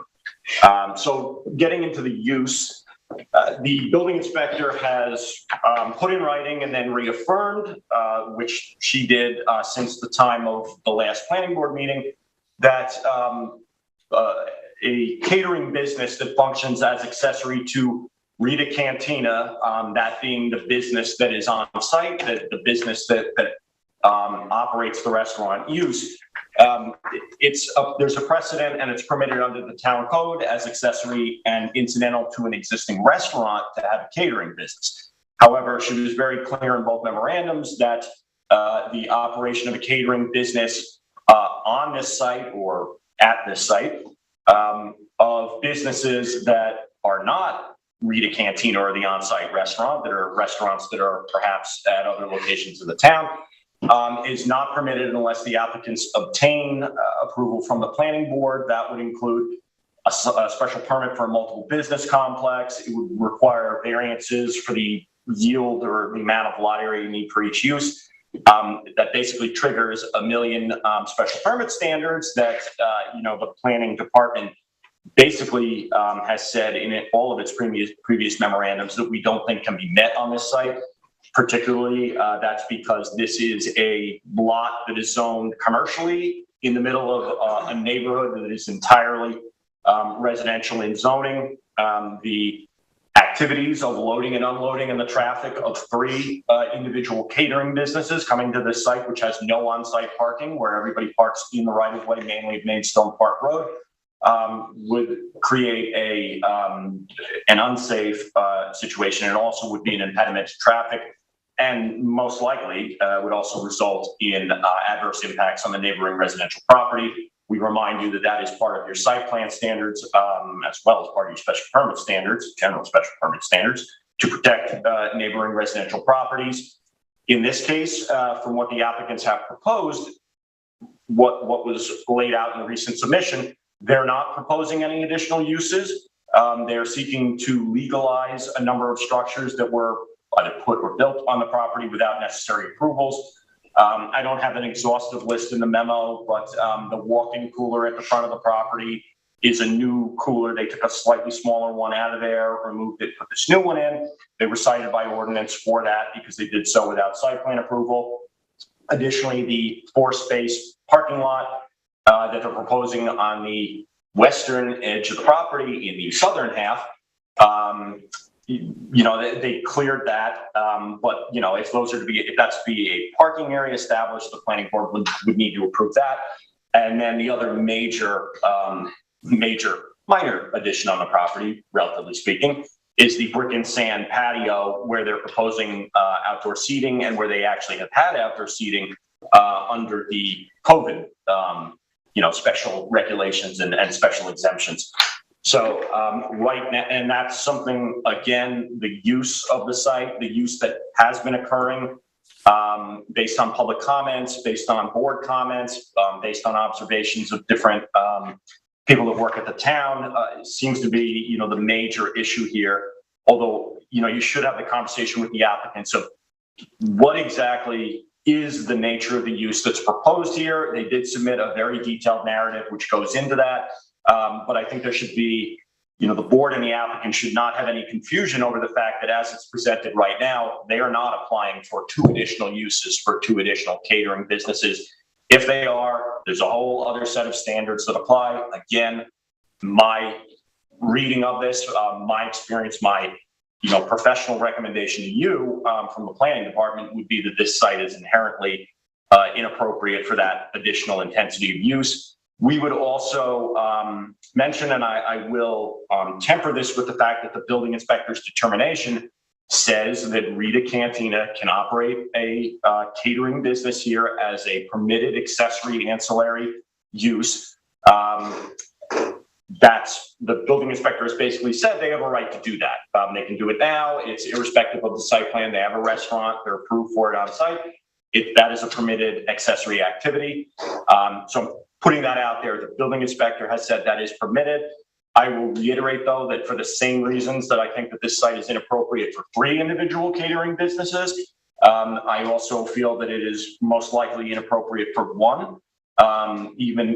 It's a permitted use again, so I'm putting that out there to say that I'm not saying to the board, you should absolutely not allow that because the building inspector has said it's permitted. But again, the issues we've talked about at length at multiple meetings, the fact that there is no on-site parking, there really is almost no area, maybe the area where the 4 parking spaces are proposed in the southwestern corner of the property, maybe that could be used as a sort of staging point for loading and unloading the catering vehicles. But other than that, all the parking is headed in Maidstone Park. Where's the catering vehicle going to park? Is it going to park blocking in cars on Maidstone Park Road while it loads and unloads? Is it going to park on Richardson Avenue, which is even more residential? So it's really just, it's a site that's very constrained. It's a pre-existing restaurant. Again, it's not a non-conforming use, but the intensity of use that exists on the site, is something, at least as far as generated sanitary flow, that otherwise wouldn't be permitted today. And again, you couldn't have a restaurant of this size on a property this size, a new one, without providing on-site parking. And again, currently there is 0 on-site parking. So again, that is one of the 2 primary issues here, which is the nature of the use and the operation of the facility. The other is the sanitary systems. And it's a little bit difficult to see on this plan. This is the site plan that has most of the information that the board had requested. But I believe this is, yep, there we go. Hopefully you can see it. This is a survey, SASCA survey of the property. In red here, these circles that you see are the individual structures of the sanitary system. which again, that was one of the incomplete items from the last time the board saw this. They asked for a full inventory of the existing sanitary system, sanitary calculations, and an explanation of some other things, including the rough age of the system. We have no records of any upgrade for many decades, as well as whether or not the system for the residents was the same as the kitchen, and basically just all the details. Well, at the very least, what you see on this visual, the location of those structures. Also, all the red circles? All the red circles. Everywhere where you see says CP 64, they're numbered. That's according to the surveyor, the existing sanitary system. And I guess if I can be lucky a second time with this thing and actually get it to work. I'll show you that. So again, you know, where you see all of these rings throughout the site, these 6 rings. Well, this is the restaurant. If that's important to note, and this is where the residences are. So this is actually a 3-pool system that then has a line that connects to these other pools. I would assume that was put in originally, and then they needed more capacity at some point, probably 40 years ago, 50 years ago, and added that. These rings down here are for the residents. So there's actually 2 different sanitary systems, and the one for the restaurant sort of has 2 different, leaching fields. Could I just interject with a question? Yeah, sure. I think I know the answer to this question, but I just want to emphasize the point. What is the difference between a surveyor's depiction of the sanitary system and an engineer's report of a sanitary system? I mean, at the risk of sounding cheeky, one's done by a surveyor, but you know, I won't go there. But an engineer, I mean, we would value the, you know, something from an engineer more so. But in the end, you know, so it's a good question because, well, I guess I'll hold it off for now. But as far as I understand, I didn't see anything else to indicate it. Saskus Surveying Company were the ones that identified these, the location and design of the sanitary structures. I don't know that they did any digging to look at those structures. Yeah, they define. I'm getting Eric, Eric, I'm reading that those CP to be set. I was building, Randy. Go ahead. Cesspool. Those are my understanding from this drawing is that those are cesspools and there's no septic tank on this property. Andy? Yep. Yeah. We're gonna recruit you for the planning department. Go ahead. Okay. All right. So, but anyway, Lou's question. So the applicant may be able to speak to this. Saskus Surveying Company may be able to speak to whether or not they dug down and actually looked at the design of the pools. I would think an engineer may do that, but actually, unless you go to the site, look at the structures, do some kind of investigation, whether it be digging or you know, some kind of scan of the ground to figure out what the structure is, even an engineer and a surveyor, it would be the same. But I would think, you know, an engineer has, you know, especially one who's you know, specialized in sanitary systems would have a better knowledge. But that being said, it's unless you do further investigation, although I'd like to hear from the applicants exactly what was done, that wasn't expressed in the narrative. You know, it's probably going to be the same as far as the information you get. That being said, yeah. Lou, this may be one of the cesspool, the old cesspools that you've been concerned about. We're getting there. Randy, that's what Eric was getting at. So, sorry, I'm wordy. No. But anyway, so getting to that point. So at the time of last review, the board did not have any information on the sanitary system, either on a survey showing the location or information regarding their design. Again, as far as I know, it's at least the system existed there at least since the 80s. So there's, you know, 99.9% chance that it's not, well, I shouldn't say that. There's a good chance that it's not up to modern design. Now, modern design is really one of two things. As everybody knows, any substantial expansion, any new system needs to be a low nitrogen system now. If you have an existing sanitary system, there's a certain set of triggers that makes you need to upgrade it. Substantial expansion, adding a use, things of that sort. But generally speaking, if an upgrade is not mandatory, it's fine if a site and a building has a conventional sanitary system, which consists of a septic tank, which is a holding tank that is essentially that does not leak. In fact, actually, instead of trying to look at you over the podium, which if you have a conventional system, you have a septic tank, which is a solid tank. It then goes into one or more leaching rings or leaching galleys, which themselves have perforations and openings that allow the leaching of the sanitary effluent. With a cesspool is essentially a leaching pool that's directly connected to the building, so the sanitary effluent does not come out into a septic tank. The benefit of that is that the septic tank, during the normal decomposition process, basically the liquids come up to the top. This is all fun, and then get distributed through the leaching pools, and that's a much better design than just having a cesspool, which is basically just having the effluent going into the ground with no time for treatment and no artificial treatment, which is what you would get in a low nitrogen system, where you would have that low nitrogen tank that had living bacteria in it that reduced the nitrogen. All that being said, what the applicants have presented as being on the site, both in this survey and in the narrative, is that every single one of these structures here is a cesspool.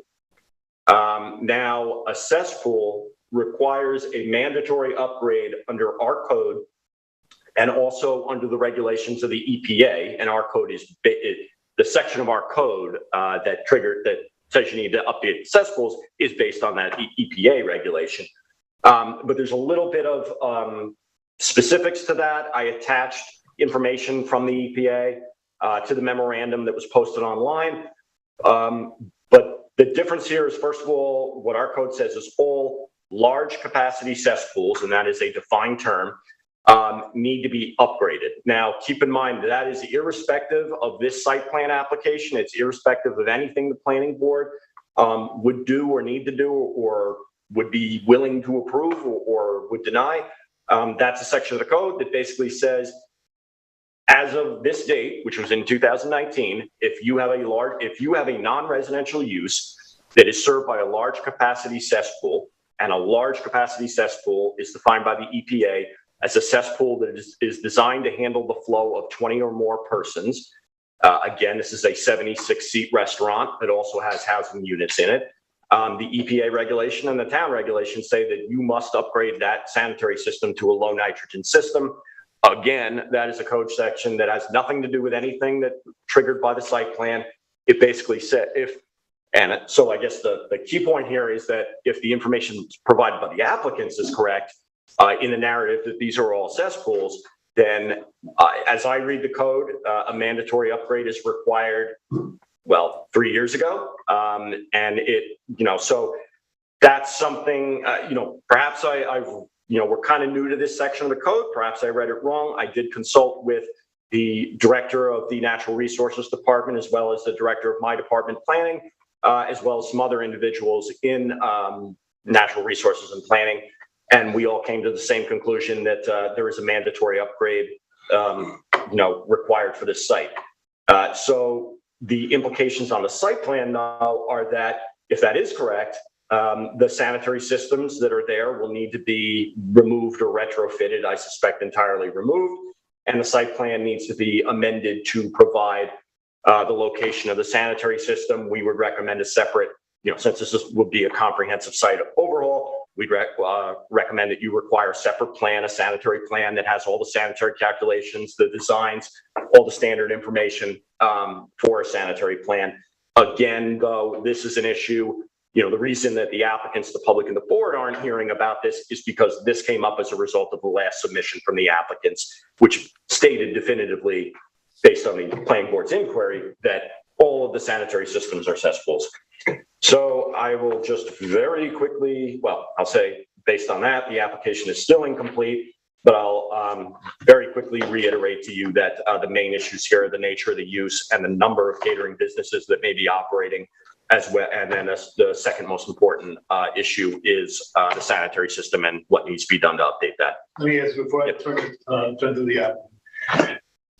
If this cesspool issue hadn't arisen, would the planning department's position be that the application was either complete or substantially complete or so complete as to not hold things up in terms of the process? The basic answer to that is yes. Actually, the planning board does have the discretion under the town code to waive all the required site plan elements. We normally don't recommend that you do that. Most applications, you don't want that. We do have some very minor ones where you could waive certain things, but as I said, in this case, it's the title of the plan and just some of the wording of how they did the parking calculations. That's minor, but if they are going to be required to update all the sanitary on the property, that's going to change the plan. The reason I thank you for that answer, the reason I asked the question is because last time the board was pretty definitive with the applicant about wanting to get a complete site plan, and I know my correspondence to the applicant stated that we were looking for a complete site plan, and I'm pleased that the applicant was able to comply with that.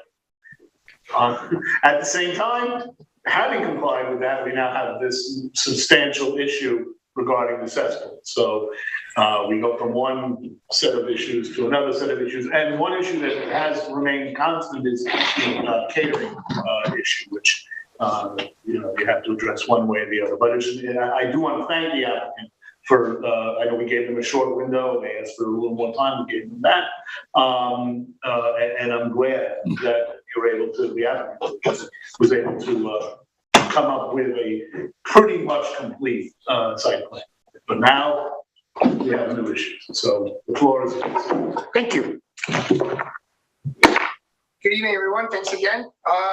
We worked very diligently and hard through the April holidays to make sure we got whatever we could or to address the many concerns of the board and the, as we said, incomplete application.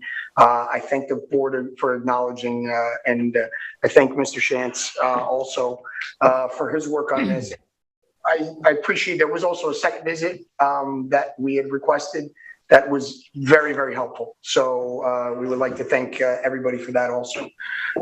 With respect to I guess I should start with the septic. So just to understand, we did bring in TF Engineering as a civil engineer, and they did a visual site inspection. They did also test some of the soil. I'll be honest, I don't know the exact specifics of what soil testing they did or examination of the soil, but my understanding is the only way to access these pools, there are manhole covers throughout the property that was actually listed on the original site plan that we submitted. So there is a SASPA survey in the record that indicates where we just found those kind of manhole covers or covers as far as what we understood to be the locations of the cesspool. Then TF Engineering came in and did their evaluation. So their evaluation was in our most recent narrative. I went through each pool and it's what it's made of, its size, or they did their best to do whatever they can to get those dimensional aspects of it so that we can put it. So that aspect of everything that we know or we could get from a visual inspection through TF Engineering, that's all in our updated narrative as far as exactly what we can tell and what's there. I also did the same analysis that Mr. Shantz did with respect to, did this application in and of itself trigger, I think that was something that Mr. Shantz referenced in his original technical memo, did this application in and of itself trigger, pursuant to the East Hampton Town Code, a septic plan review? My initial evaluation from my own perspective and my reading of the code was that there was nothing here, at least the application wise, that would trigger that. Now, Mr. Shantz brought up something, quite frankly, that I didn't even contemplate tonight, right? You know, I understand that's a new area of the code. It's not something that we discussed specifically with respect to the type of pools or the large capacity pool analysis to determine, you know, the trigger of that aspect of it. So I'll be very frank, I am not prepared to comment on that aspect of it because that's just something that's fairly new with respect to, you know, what we're doing. Understood. I'm going to leave it to council to confirm my thinking, which is that once we know it, we can't, any site plan approval is going to be contingent on you complying with the existing code. Absolutely. That's understandable. I don't mean council. You know, code is code, right? Code is code, right. Yeah, you know, that's something, and that's why, you know, when I did my analysis with respect to whether the application itself triggered it, and again, you know, Mr. Shantz kind of put it on the record initially, the factors that were considered, it didn't seem like there was anything that triggered it with that respect. Now, obviously, if there's a trigger under the code provision with respect to, you know, cesspools and large capacity cesspools, that's, you know, absolutely something that, you know, we'll have to further investigate. Now, I will say this, you know, we have a visual inspection and TF Engineering did indicate, you know, that it's very difficult to understand everything that's going on in this property. The size and the structures, you know, make it difficult because it's not like if you can see the locations of these pools with respect to the building and the structure, I do believe some of them are actually under asphalt. Some of them are very close to the existing buildings. So I know that they did not open up the ground or do anything like that to do any inspection. I would assume that if there was a septic tank, that was something that we could have depicted, but I also don't know whether, you know, I didn't specifically discuss that with TF Engineering or my clients with respect to their knowledge about the septic system. So what I do know is that there was unfortunately a lot of kind of guesswork here. I mean, as we put in the updated narrative, they believe that the system, you know, age-wise is probably somewhere in the 1980s. But the record, we couldn't find anything. It's my understanding that, you know, the town doesn't have anything on file or record either with respect to any modifications that were done to the septic system for us to be able to have a baseline to understand what happened. You know, the existing owner purchased it in the early 2000s. So, you know, he quite frankly said to me, whatever happened before, you know, he had no understanding of, and there was nothing that ever happened at the property previously that triggered something with respect to a further in-depth investigation into that septic system. So, you know, that is something that, you know, we would have to further get into and further do some digging. Yes, no pun intended, right? Oh, no, every drop of it. But yes, you know, it seems like, you know, that's the next step. And, you know, but that's something that we can discuss with the engineer. So, you know, to answer your question, we actually had engineer and surveyor. So obviously the surveyor is the one who did the initial plots. Yeah, let's not get into the discussion, which we'll get to it. If it's a technical question. I'm like, how many septic tanks are cesspools rather are depicted on the map again? Nine. Six for the restaurant, 3 for the rest. 9 in total, exactly. 6 and 3. And that's confirmed that those are cesspools, or we just don't know? They don't know. Well, correct. And I can tell you, David Saskis is very particular surveyor. He's a very good surveyor. And if he puts CP on each one, you know, his license is behind that. I must say, though, I do not believe that that's Mr. Saskis's evaluation. He's just plotting, or I'm sorry, the engineer is the one who did that investigation work and did that. So that's not on Mr. Saskis at all. That's coming from the information about what the pool was or what they saw is coming from the engineer, not from Mr. Saskis at all. One more question. But if there's Can I ask- if there's one cesspool, that's got to come up, right? No. No, as long as there's a If- tank if that it- they go into. Yeah, if it goes in, and also there's a size, it's a size determination. Yep. The So, capacity of the whole system, though, the number of pools isn't so important as the capacity of the system. Okay, thank you. A question for Eric. make sure that it's corrected, because I don't want to cut off the conversation, on the board. So there's a specific question about the board. It's about, does this site plan require health department review? Well, that's the question.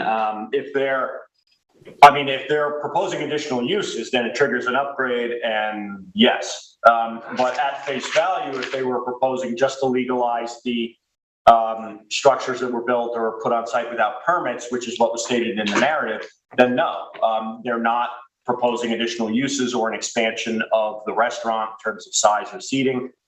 So that would not trigger it. That was, that was in the initial review. That question came up of what's the number of uses? Is this a substantial expansion? Does it trigger the sanitary upgrade? And that's the building inspector's determination is basically it doesn't for a permitted accessory ancillary catering business.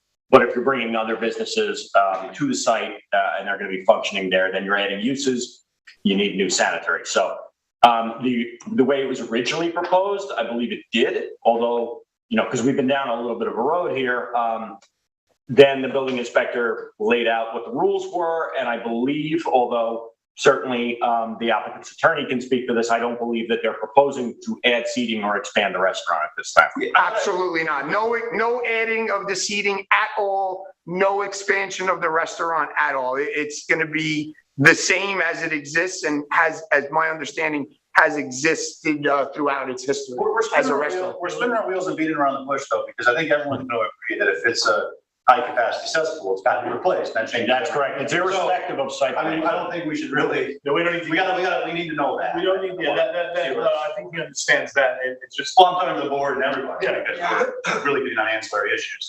Well, I wanted to go with technical questions about the report or about what the applicant is reporting to us. I think we've covered all that. Let's let the applicant continue and complete, because I know you have at least one other major issue that you got. The one other major issue is obviously the use aspect. And what I want to make clear is there is only one. So when everybody keeps saying that there's the multiple businesses, right? And they're saying like 3 catering companies, and it's not.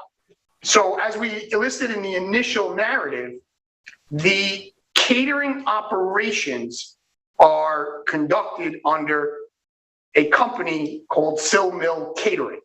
And Sill Mill Catering has multiple DBA names, okay? That's Food Co. and Clambake. But the entity itself there's only one entity.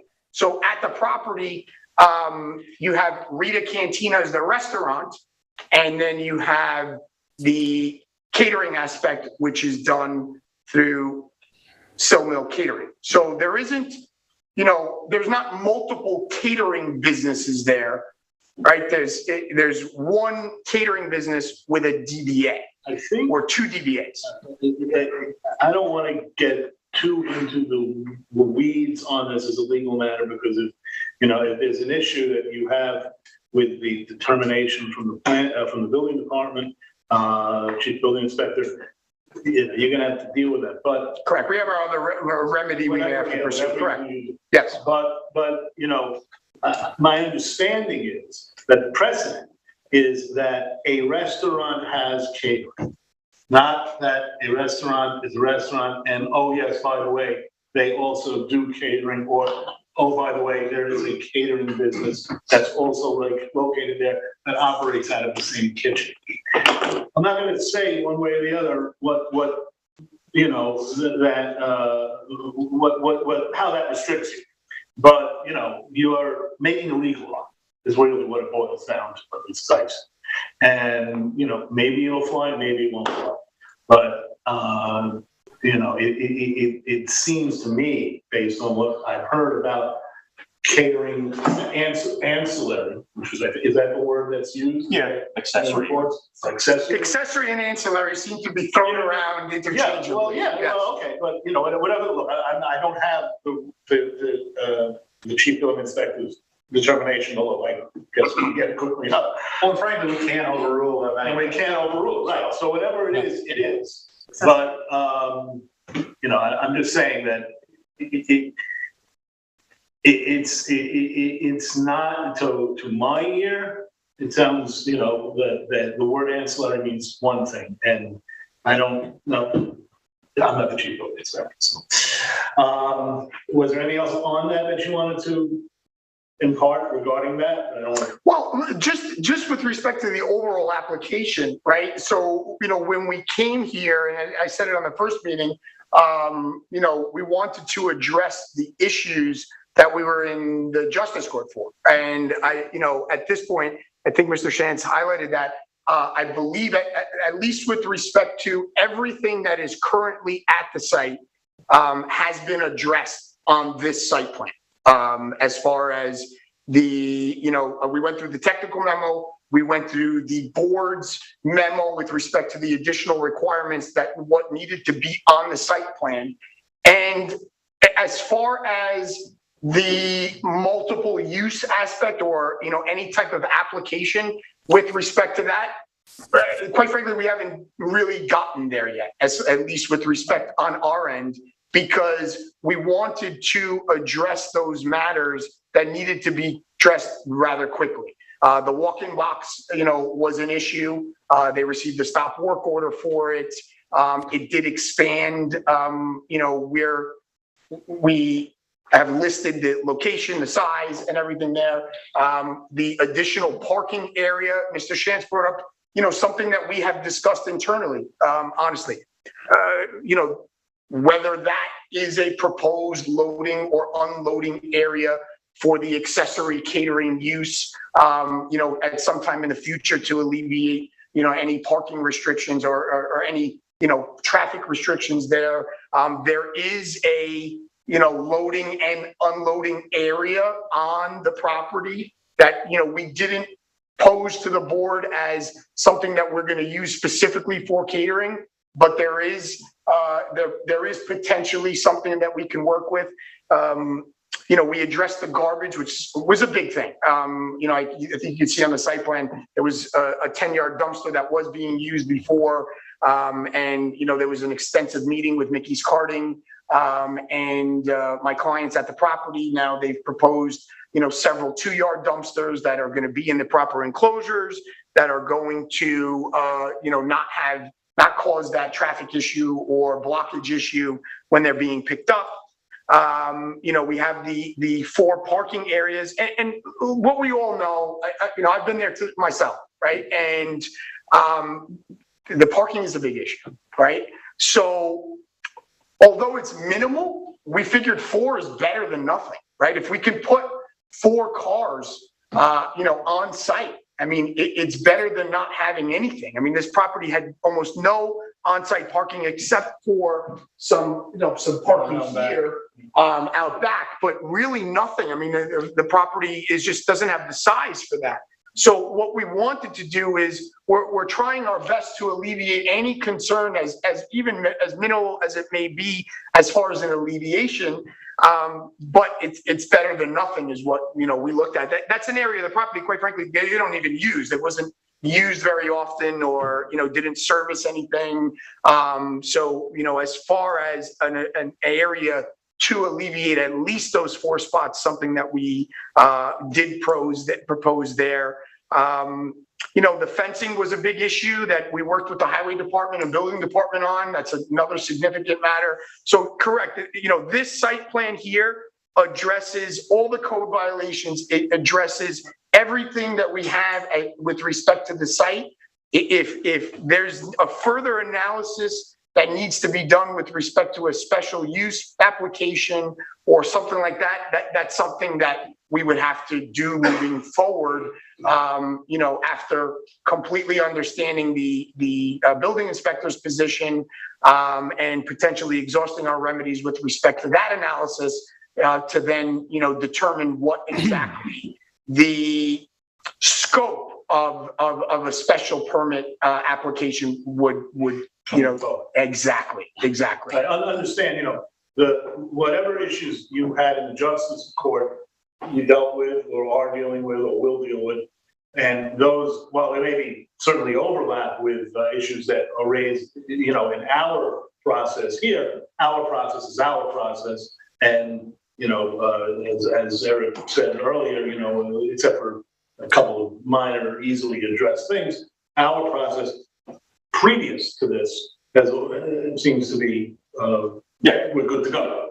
So, the issues that you have with code enforcement and in the justice court, those are still your issues, and that's a different department. Understood. Not department, a different branch of government. Yes. Okay. All right. So, do you have anything else you want? I definitely don't want to cut you up or give you any kind of. I mean, again, the big issues. Coverage. Mr. Shanks brought up a good point. I think there's a 2 square foot distinction, yes, you'll have to, and that comes from the increase in the size of the walk-in cooler box. So that's where that comes from. Everything else dimensionally on the property has not changed whatsoever. Get rid of 2 feet. Not fine. It could probably cost you less to get rid of the 2 feet than it would to pay for the fee to go to the ZBA. Not that I wanted to buy the ZBA. And that's obviously something that, and Mr. Shanks also, the math in this point, aspect of it is obviously crucial also. So, to make sure that the mathematics that the architect and the engineer were using to make these calculations, we're going to have to double check that also. That's in the realm of mine. I just want to move on to gallery. I would like to address whatever questions or concerns the board has. I'm going to turn over to Ed, who's been waiting patiently and ready to go. Good. All right. Great. We've already had a pretty robust discussion here, but yeah. So, all right. Let me just give you my point of view and kind of kick off this part of the discussion. Yeah, I think that obviously the site plan elements that need to be addressed are being addressed, right? The simple stuff, dumpster locations, the outdoor refrigerator, that stuff, that's pretty easy. There's some housekeeping stuff that needs to be attended to. You will find a way, I'm sure, to lop off 2 square feet to avoid having to go to the ZBA for a coverage variance. So all of that stuff, I think, is being remedied or already has been. But we can't ignore the fact that there are a couple of really big issues here, which are not entirely in our purview, right? The first being the uses issue, and the second being something that hasn't come up yet, which is the number of permitted seats, right? Both of which then feed into this issue of what happens with your sanitary situation, right? We can't ignore the fact that we think that there are large capacity cesspools there, right? In terms of the uses issues, again, we don't want to sort of burrow too deeply into what the building inspector has already determined here. I understand her logic. I kind of get where she's coming from, that, a permitted accessory use for a restaurant is to cater out the food that it makes, that it serves in that restaurant. And if you're going to be making different food under different banners for different kinds of customers, that is another use. You can debate that with her if you want, but that is my understanding, that those uses are not permitted. And good luck trying to get around that one, but it's up to you to make that play if you'd like. So that's one thing that we have to get to the bottom of is that, because that, of course, if you were successful at getting permission for additional uses, that would trigger a sanitary review, right? The other issue here is thank you very much, by the way, for the seating chart that you submitted. I am actually counting 91 seats, unless my math is wrong, between interior seats, including the bar, plus 24 seats outside. I come to 67 seats plus 10 at the bar, plus 57 seats plus 10 at the bar, plus 24 seats outside. So I believe 76 is your permitted number, right? That's correct, but just remember that outdoor seating, when you use the outdoor seating, results in a corresponding reduction in interior seating. So it would be impossible for us to depict the outdoor seating. We would then have to depict exactly what we're removing, but the law says whatever we do outside, we have a corresponding reduction inside. Right. So I believe that's why when you count it out, it shows more than what's permitted. All right. Yeah, no, I mean, that's a reasonable explanation. I kind of thought you would say that, but, I just want to make sure that, you are in compliance here, and this is a, code enforcement issue. It's not an issue for us per se, but I just want to point that out, right? Because as you know, the controversy in the neighborhood has been parking, which wasn't an issue when this was Michael's so much, right? And congratulations for having a successful restaurant that people really seem to like and want to be at. But, I think that there is a feeling in the neighborhood that maybe there are more seats in here than 76. So let's just be sure that, you're complying in that regard, right? So that leads us to the sanitary system. What do we do now that we know that there's a very good chance that there is a large capacity cesspool situation happening here, right? If there's no additional uses, if there's no additional seats, my understanding is that doesn't necessarily automatically trigger a review by the health department of the sanitary system. But we know that there's a very good chance that this is a aging system that is a large capacity cesspool. So I think we're going to, this is a health department issue, but we need to understand what it is, right? And, engineering firms can certainly use cameras. There are lots of ways of getting at the answer to the question of what do you have, right? So I'm going to definitely investigate that further for sure. I think, and I don't mean to cut you off or to shorten anything that's going on, but I guess really the fundamental question is for the applicant, how long do you think it'll take before you know the answer to the question? I would be lying to the board if I could tell you that I knew that answer right now. Let me give you one that maybe you can answer. How long do you think it'll take before you can get a process going to know the answer? Oh, no, that's immediately. Tomorrow. Yeah, that I'm not worried about. As far as the process, that we can, commence immediately. We already had TF engineering at the property, so I'm sure, by having a discussion or providing them, with more details as far as what we're looking for, then the process itself, we can start rather quickly. Would I be able to tell you how long TF is going to take, or maybe, I don't know if they have to bring somebody in or, what their experience is. Can it stand? I just wanted to. Randy, who's going, and then I want to get back to Ed because. Okay. I just wanted to. Lou, let's go. Oh, Lou. Okay. No, Randy, I was just going to say there's an easy way to find out. And I don't know why we don't ask every single applicant that comes in front of us to do this, because it's not a burdensome type of request. You call up the Suffolk County Health Department and you ask them for the certificate that they have in their record for the system that was approved, whenever it was approved, was it the early 80s or whenever. Every system that goes in the ground has to get an approval by the Suffolk County Health Department. They have a record of it.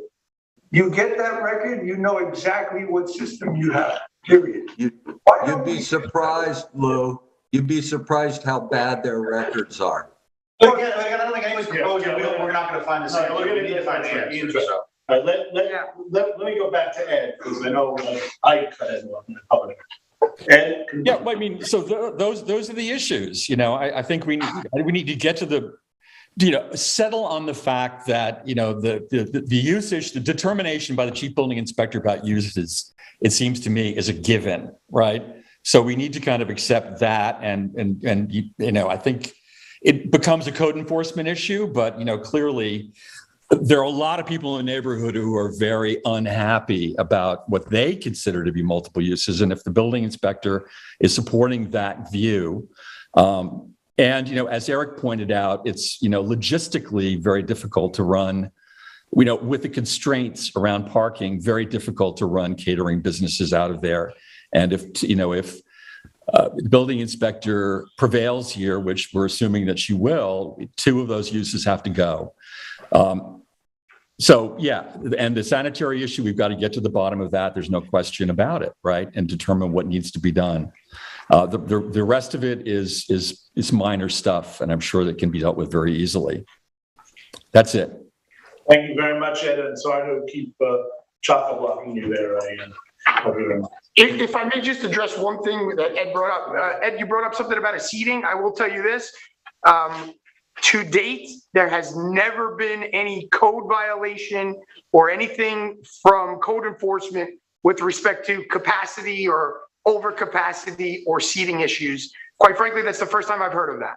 Okay. So we don't have code violations pending, and there was never an allegation made that they, were over occupying the interior of the restaurant. Okay, I'm just pointing it out as a possibility, that's all. Okay. I understand. It may just be the way you drew the map, and again, because you did say that correctly, that if the limitation is 76, it's 76 total, inside and outside. And maybe just the way you drew the sketch, map, whatever Ed was looking at, you didn't take that into account. And so get out your pen and your eraser. And if the board would like, what we can do is, I'll speak to my clients about it. We can do is, we can show, now, I kind of forgot about this, but I think it's important. I understand that the code has also recently changed with respect to outdoor seating. And now my clients or the tenants have a separate outdoor seating application that they recently submitted. But it keeps they still need to comply with the seating. Right. I understand that. It came about this code. Correct. And it doesn't alter, as Ed's saying, it doesn't alter the number 76. But I think it is important that your schematic, or whatever it's called, reflects how you plan to distribute that 76, because the impact on the community of outdoor seating, particularly in this community, which is surrounded by residences, it's something that I think the board's probably going to want to take into account. If you're putting 75 seats out in the street and one in the inside, we may have, I don't want to be, it's going to happen. Sam, that's a great suggestion. I really think you do need to do that. I think, particularly given that there's a feeling in the neighborhood that you are over capacity, I think it would put a lot of fears about that to rest if you were to note on the interior plan which of those seats are eliminated during the warm weather when you've got the 24 seats outside. And that's exactly what I was going to mention. I think what we should do here is, I will have my clients indicate exactly what seating is going to be removed when we're using the outdoor, so that we have a clear depiction. Yeah. You'll work that out, and so that we know what we're dealing with, and that way the community has a sense of what, because it sounds like you're gonna have one, and I guess this is gonna happen in a lot of restaurants, one seating plan for the summer and one for the off season. So this particular restaurant's they're kind of seasonal. They're not open in the winter time, so there would be, my understanding, there'd be one plan. All right. Well, then all the more reason to eliminate inside. I just want to, Randy, go ahead. Can I get just a minute, Sam, here? Yeah, go ahead. Yeah. So, well, first, I think Ed did a really good job of covering it, and part of his concern about more than one catering, this whole discussion about more than one catering, the language in the code for accessory uses a use that is customarily incidental to. And I think what we're used to in the town is just what Ed said. It's what's customarily incidental to a restaurant as far as catering is that they offer their food that they make and serve in their restaurant to outside parties, etc. I think that's what customarily incidental to means. The other thing I wanted to say is that I don't know that we've process-wise gone through a septic or a cesspool removal and replacement that has is required both by our own code and the EPA. And it's not clear to me what the process is and who provides the oversight on the removal and the replacement. And I wonder if that gets the Suffolk County Health Department involved. But it may be that the applicant has to research what does EPA say in that event? Do they regulate the replacement, or do they delegate it to the county health department? That's all. Yeah, no, that last point about the Suffolk County jurisdiction is important because you don't get a lot of federal jurisdiction questions, but we do get state jurisdiction questions, and that falls in, and of course, so. All right. Is anybody? Yeah, I want to open it up for the rest of the board. I just want to make a point about the sanitary system, and this is not so much for this applicant, although it pertains here very much so, but overall, with regard to this issue, I don't know why we contort each other, ourselves, when it comes to making sure that the applicant has a proper sanitary system. And I'm not just talking about large capacity cesspools. There are applications that come in front of us where we know, but we could easily find out that the sanitary system is failing. There's not enough groundwater separation and so forth. But yet we never concern ourselves with that as much as we do with all these other issues that are rightfully so we should concern ourselves with. Setbacks, whether we have red junipers or blue junipers or whatever. I think sanitary system is the most important item that we should be looking at. This is what's polluting our waters. Everybody is talking about it. Everybody knows that this is a very egregious problem for this town, not only for this town, but for all of Long Island. But yet when this issue comes up in front of us, we punt to the Suffolk County Health Department. We do everything that we can not to force or not to look into it any further than what's absolutely required. And this is a prime example of what's happening.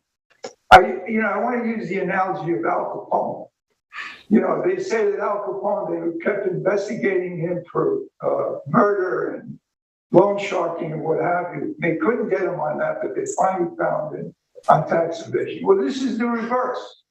This is the reverse of that example. Here we are concerned with seating, parking, whether it's a 2-foot variance or not. And when we look at the application, we find out that there's a murder and loan sharking and the worst possible crimes going on. There's all of these cesspools in the ground near surface waters, and we're treating that as though it's something that hands off. Be careful, we can't go there. It's Suffolk County jurisdiction. This is something that we need to look at. This is something that we. No one's treating it like that. I didn't think we treated this one like that at all. I feel like. But the reason, you're not I'm talking about broadly, but look at this application from the beginning. The way we stumbled upon this cesspool is because it wasn't what we were looking at in the first place. It wasn't a priority. The applicant in his narrative states that he's got all cesspools. Only at that point do we start to look at it more seriously. Well, actually, at the last meeting, when we asked, and you specifically said, you got a problem, and you expressed. I mentioned that from the very beginning. I thought when the owner was here. That's why. So it worked. That's what I'm So it did. You say, okay. I hear your point about making this like a threshold issue, something that the planning. Why can't we look at, why can't we make every application just like we look at everything else that's on the site plan? Why can't we ask the applicant, or we do it ourselves, ask the Suffolk County Health Department for a certificate of the sanitary system that's in the ground? This way it'll tell us what. I just think we're way far. The code changed 3 years ago. I've been on the board long enough to remember when we didn't have any legal right to step on the health department's toes. The code changed 3 years ago. Now our code makes it clear, which is something, I was on the board, we pointed out, we wanted that tool. The town board changed the code. And so now it's explicitly banned by our code and not just the EPA. And so in this case, we asked them to pick what was there. They came back, it raised the flag, and now we're here. Nobody's saying let's look the other way. Well, maybe what you're saying is let's do it every time. Well, why can't we? But he's saying, I think this conversation is way. This is something that, it's a valid point that you're. Well, when do I bring this up? I mean, when I first got on the board, this was a topic that I wanted to discuss in a work session. I was told that I could raise it, and I tried many times. It never got brought up. It never became an item on the agenda. This is an opportunity to bring this up and discuss it. Let me grab that. And why is it that we're stepping on Suffolk County Health Department? No, our attorneys had said previously that we don't have a nexus or a reason to review health department type stuff. We listen to our attorneys. If you're talking now about large capacity cesspools in particular, it's in our code. We should make sure that no site plan goes forward if we're concerned about that. And we're doing that now. If you're now talking about cesspools in general, we should look more carefully, even if they're not large capacity cesspools. I think you're on shaky legal ground by what we've been told by our counsel in the past. But I think it's not relevant to this conversation. And I think that if you think we should talk about this generally, I don't disagree, but we should schedule a time. Well, I think this is what we can do, and it is getting late. And we got one more person who wants to be heard back there. And what's going to happen? But Lou raises a good point. Lou raises a point. And I'll ask Eric, can the planning department look into the efficacy of finding out on every application whether or not there's a cesspool that violates town code? That way we're not stepping on Suffolk County jurisdiction. We're staying within our lanes. And we're doing that. And no, you see, Lou's complaint is to do it every time the same way we look to see whether the setbacks are met, or whatever it might be. So I'm not telling you to make a decision right here. I'm definitely not. Can we ask for the certificate from the Suffolk County Health Department every time there's an application? Well, that would be one way to do it. Randy said that and Randy's got experience. He said that they're not necessarily reliable. But that doesn't mean that they don't. Maybe they have 80%. No. Let's do this. Let's do this. I would like the planning board would like the planning department to look into our ability in the application process to find out whether there on any given application are there violations of the town code, the laws, the code regulations, whatever they're called, that specify that since 2019, any cesspool of a certain size, not every cesspool is going to do this, and only in the commercial ones, right? It's not a residential thing, which would be quite a burden. And get back to us on that. That way we'll know going forward if it can be done. And if it can't be done, for whatever reason, tell us why, as a practical matter or even a legal matter, why it can't be done. Yep, no problem. I'll speak with Jeremy Samuelson, the director of the planning department, and Kim Shaw, the director. I can just add Lou, I would support this being on our agenda for more discussion. I agree.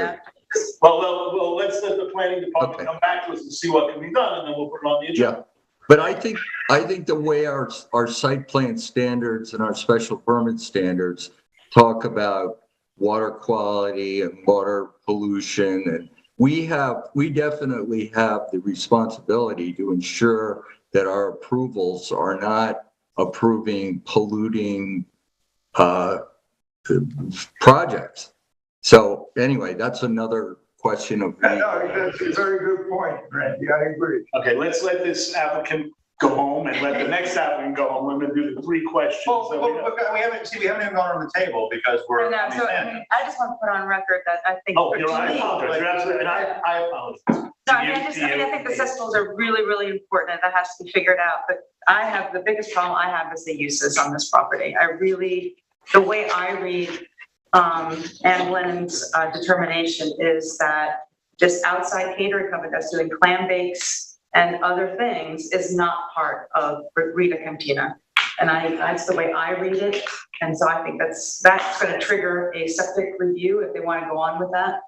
And it takes care of it, but I have a real problem with the uses. The question is, and this is for you, is that something that is that still in the jurisdiction of the building department, or is that something that we can? I think it's something you have to look at because, they're having this site plan. And if they're still allowing spots for these catering trucks, which if you agree with Ann's determination. That don't say Rita Cantina on the side, they say clam bake. Well, that's 100% settled for now. The building inspector, we can't overrule the determination. Yeah. You understand that determination. Absolutely. You can do what you will with it, but we can't believe anything else, and that's true right now. There's just no mechanism for us to do that. So, So when you cite, depending on if and when something is approved with this, you would have to have it Reject it.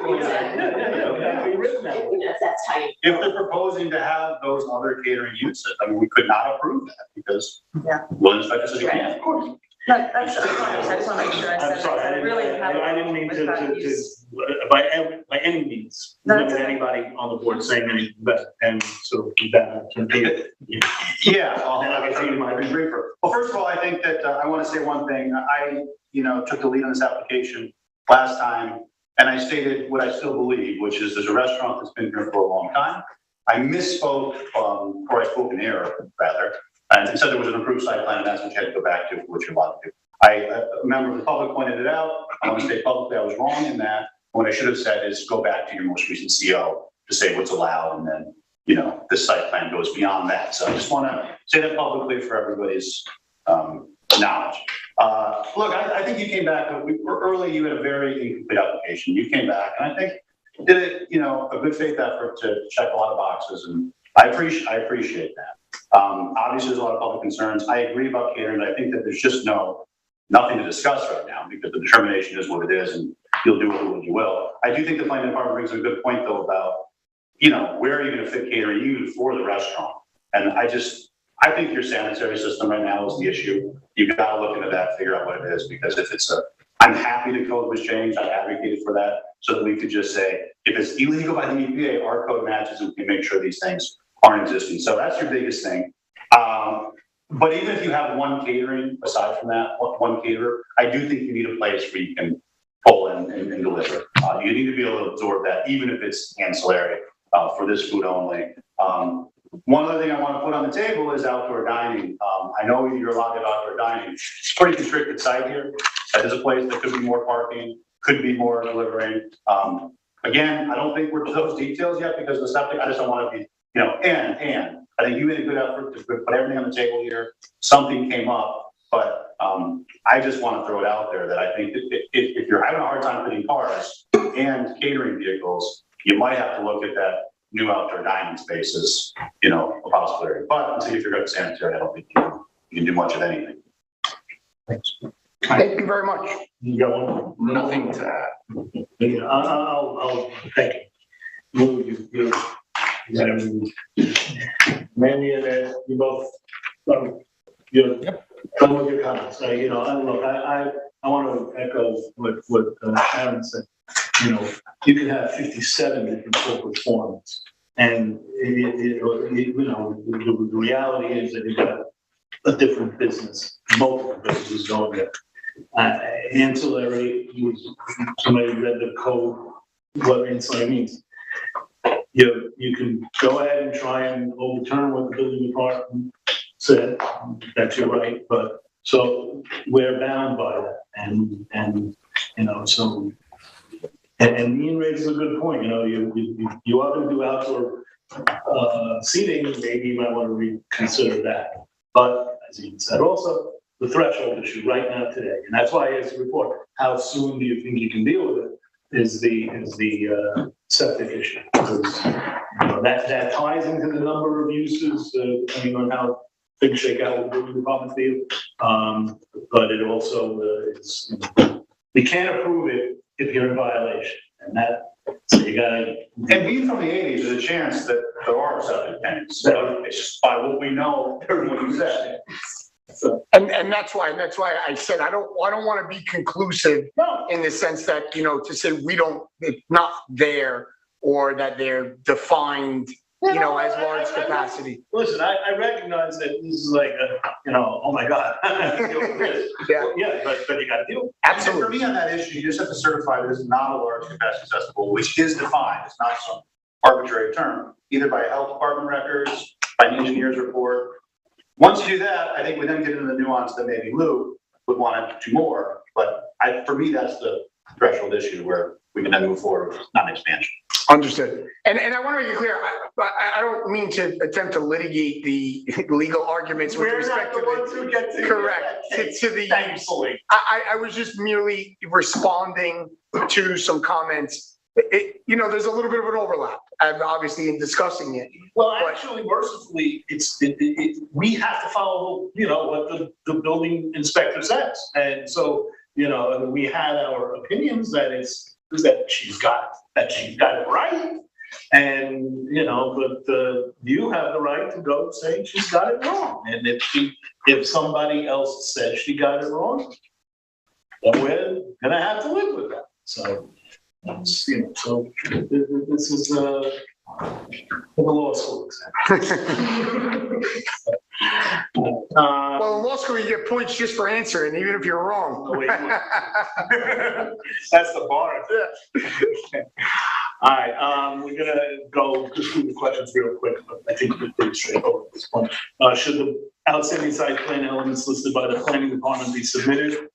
I don't think anyone will disagree with that. Should the project be amended to remove the 2 square foot of building coverage necessitating a variance? Yes, we all think so, and I think that there's sentiment on the applicant side of that.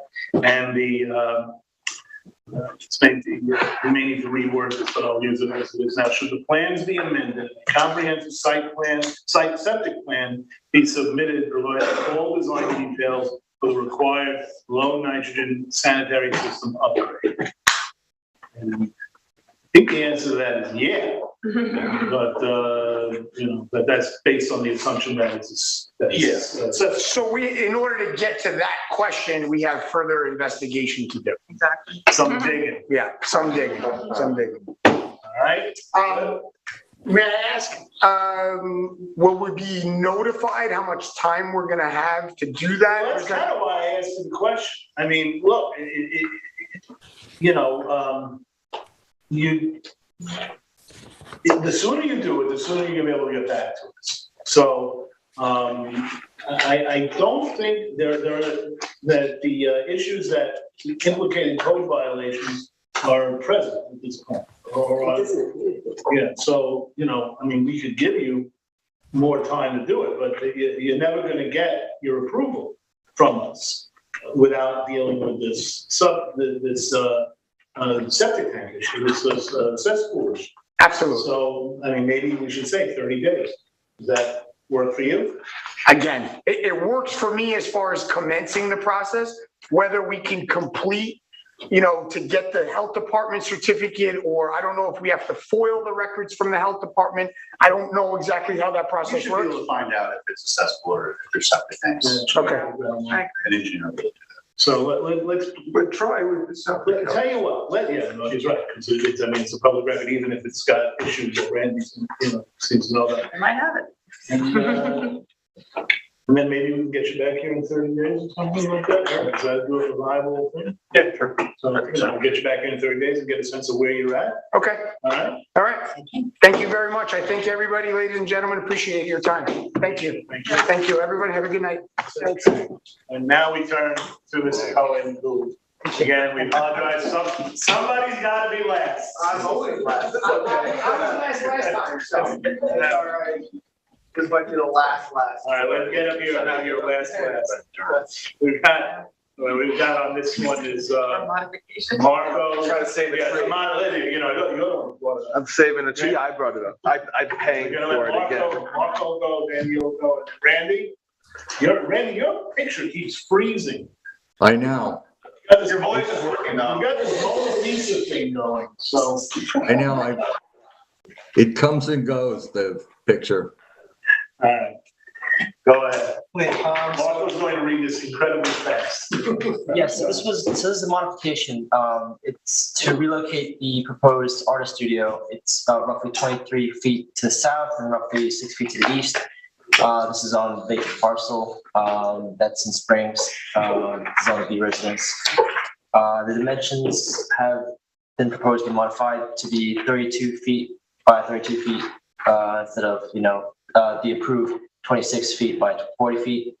The square footage is basically going from 1,040 square feet to 1,024. This was approved for an artist studio and also had a corresponding site plan application for revegetation. The revegetation has been inspected by the planning department and was found satisfactory. The standards for artist studios do not contain any information regarding artist studio modifications in the town code. Regardless, the modification request is, for an application that was approved by the board. So it's the opinion of the planning department and the town attorney's office that the applicant should submit a modification for the board to review. The setbacks to neighboring properties have increased, and the size of the studio is slightly smaller. Modification is to move it to a location that's a little bit more central in order to prevent an existing white pine from being removed. I do have pictures of those. I'll show those in a second after I finish reading. The existing tree is in the center, appears to be in the center of the approved location for the art studio, and removing it would result in the loss of that tree. Although the lot is partially cleared at this point, the pine tree remains, and its removal has resulted in the applicant making a modification request.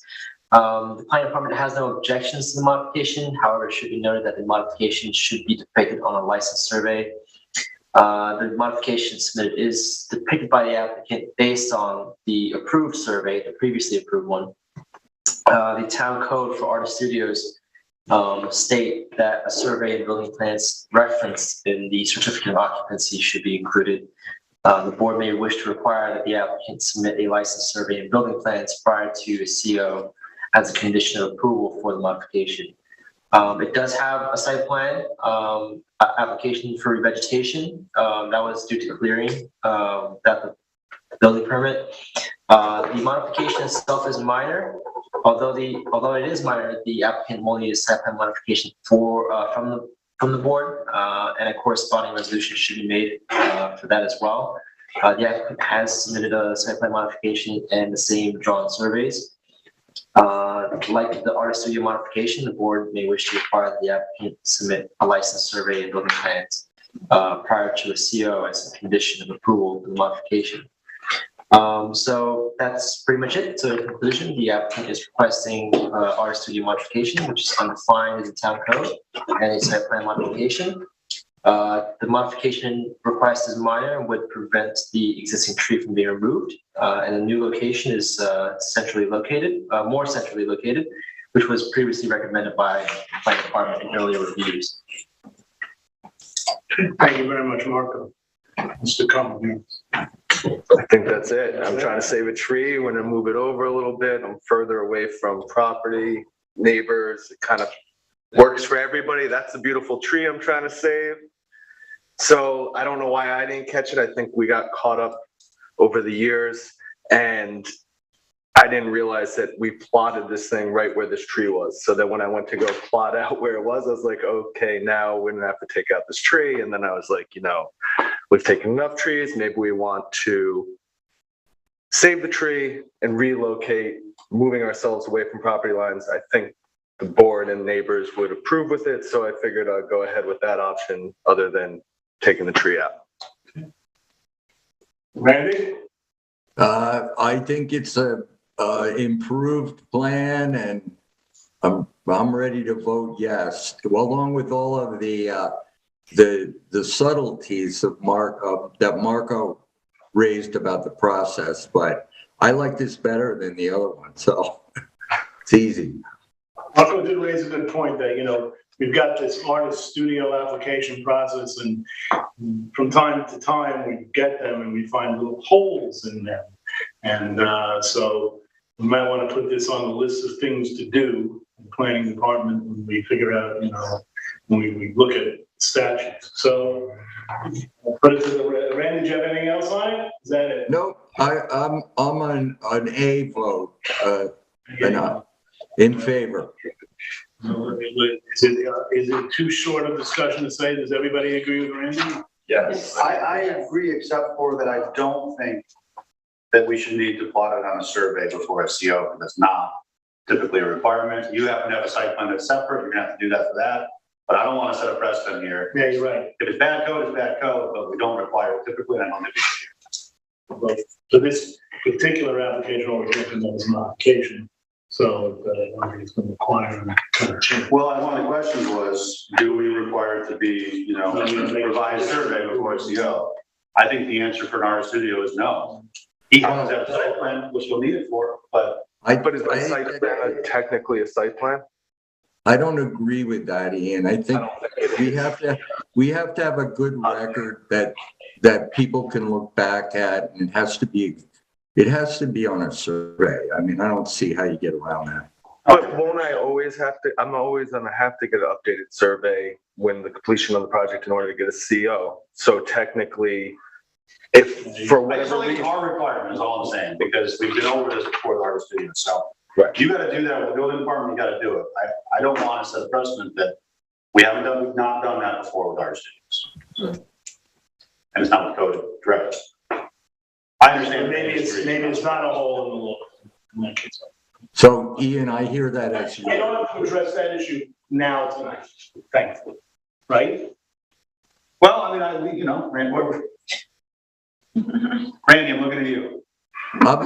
I think I know it's an expense and it's an inconvenience, but you got to have good records, and a survey is the way we say this is what I'm doing, this is what I did, and it's a permanent record. So I think you got to have normally we want to see a survey before we approve something. Here we're saying just before you get a CO. So I think you got to get it, and if we want to wait till the CO, that's okay with me. Yeah, I mean, when it goes to the CO, you're gonna have it. It's all gonna be. It's almost immaterial whether you have this requirement. So it is in fact gonna be a requirement. The artist studio does say that a survey it's the survey and building plans referenced in the C of O. So when that happens is, can be debatable, but there is a survey that. I only have like 2 years to do it, I believe, and then I lose the right to even do all that I've done. And a certificate of occupancy does have a time limit in being obtained. Right. So that would be authority party approval. So. I'm good with that. Are we all good with that then? Yeah, I'm good with that. Okay. So we're good and good? We're good and good. Thank you very much. As long as you don't have a cesspool. No, I'm totally avoiding that for as long as I can. Thank you very much. I appreciate it. Thanks, Thank Dick. you all. Thank you very much for sticking around. Before we go into the regular meeting, Ed, do you have, Michael has two of the matters that are on for resolution. I just want to make sure, Ed, do you have the resolution? No. Rod? I don't have it, no. To your email. It was sent to your email? Would it be faster for you to hand it over to me and I'll read it? Yeah, why don't you read it, Sam? Where did you? I'm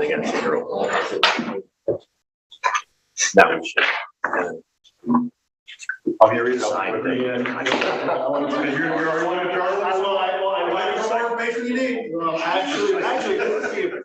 already doing it. Yeah, it's just. He would have done it already. I love delegating, Steve, so there. In the matter of 85 Rod Highway LLC, and call for farm site plan, for site plan approval and read the resolution, move for adoption. Is there a second? I second. All those in favor? Any opposed? Pass, 7-0. That's a good point. You're right. In the matter of the application of the Ross School Bendigo Courts. Should be ours. Suffolk County map 300-156-1-9.2 in the minor site plan approval. I read the resolution, move for its adoption. Is there a second? All those in favor? Aye. Pass, 7-0. In the matter of the 92nd Spring Close Highway Site Plan SCTM 300-166-4-1.4 to schedule a public hearing. And the date that was good. Read that into the record. Yeah, that's the hard. Where's the date? Down below. 2/3 of the way down. 2/3, June 8, Wednesday, June 8th, 2022 at 7 p.m. at Town Hall, 159 Bendigo Road, East Hampton. This is the scheduled public hearing. Yes. I read the application, the resolution, and I move for its Is adoption. there a second? Second. All those in favor? Aye. Pass, 7-0. All right, does anyone have anything else that they wish to raise, new business? Hanging around? In that case, we have a meeting next week. No. No, we don't have June 8th. June 8th. Yeah, so 2 Okay. weeks. Oh, we've done 3 in a row, that's right, yeah. No, Okay. it's only 2 weeks. Hmm? It's 2 weeks. We're off for 2 weeks. We're But we're up, on so we have nothing on May, we have nothing on May 25th, which is a week from tonight, and we have nothing on June 1. June 1. Yeah, all right. Motion to adjourn? Is there a second? All those in favor? Aye. Any opposed? We're adjourned, see you in 2 weeks.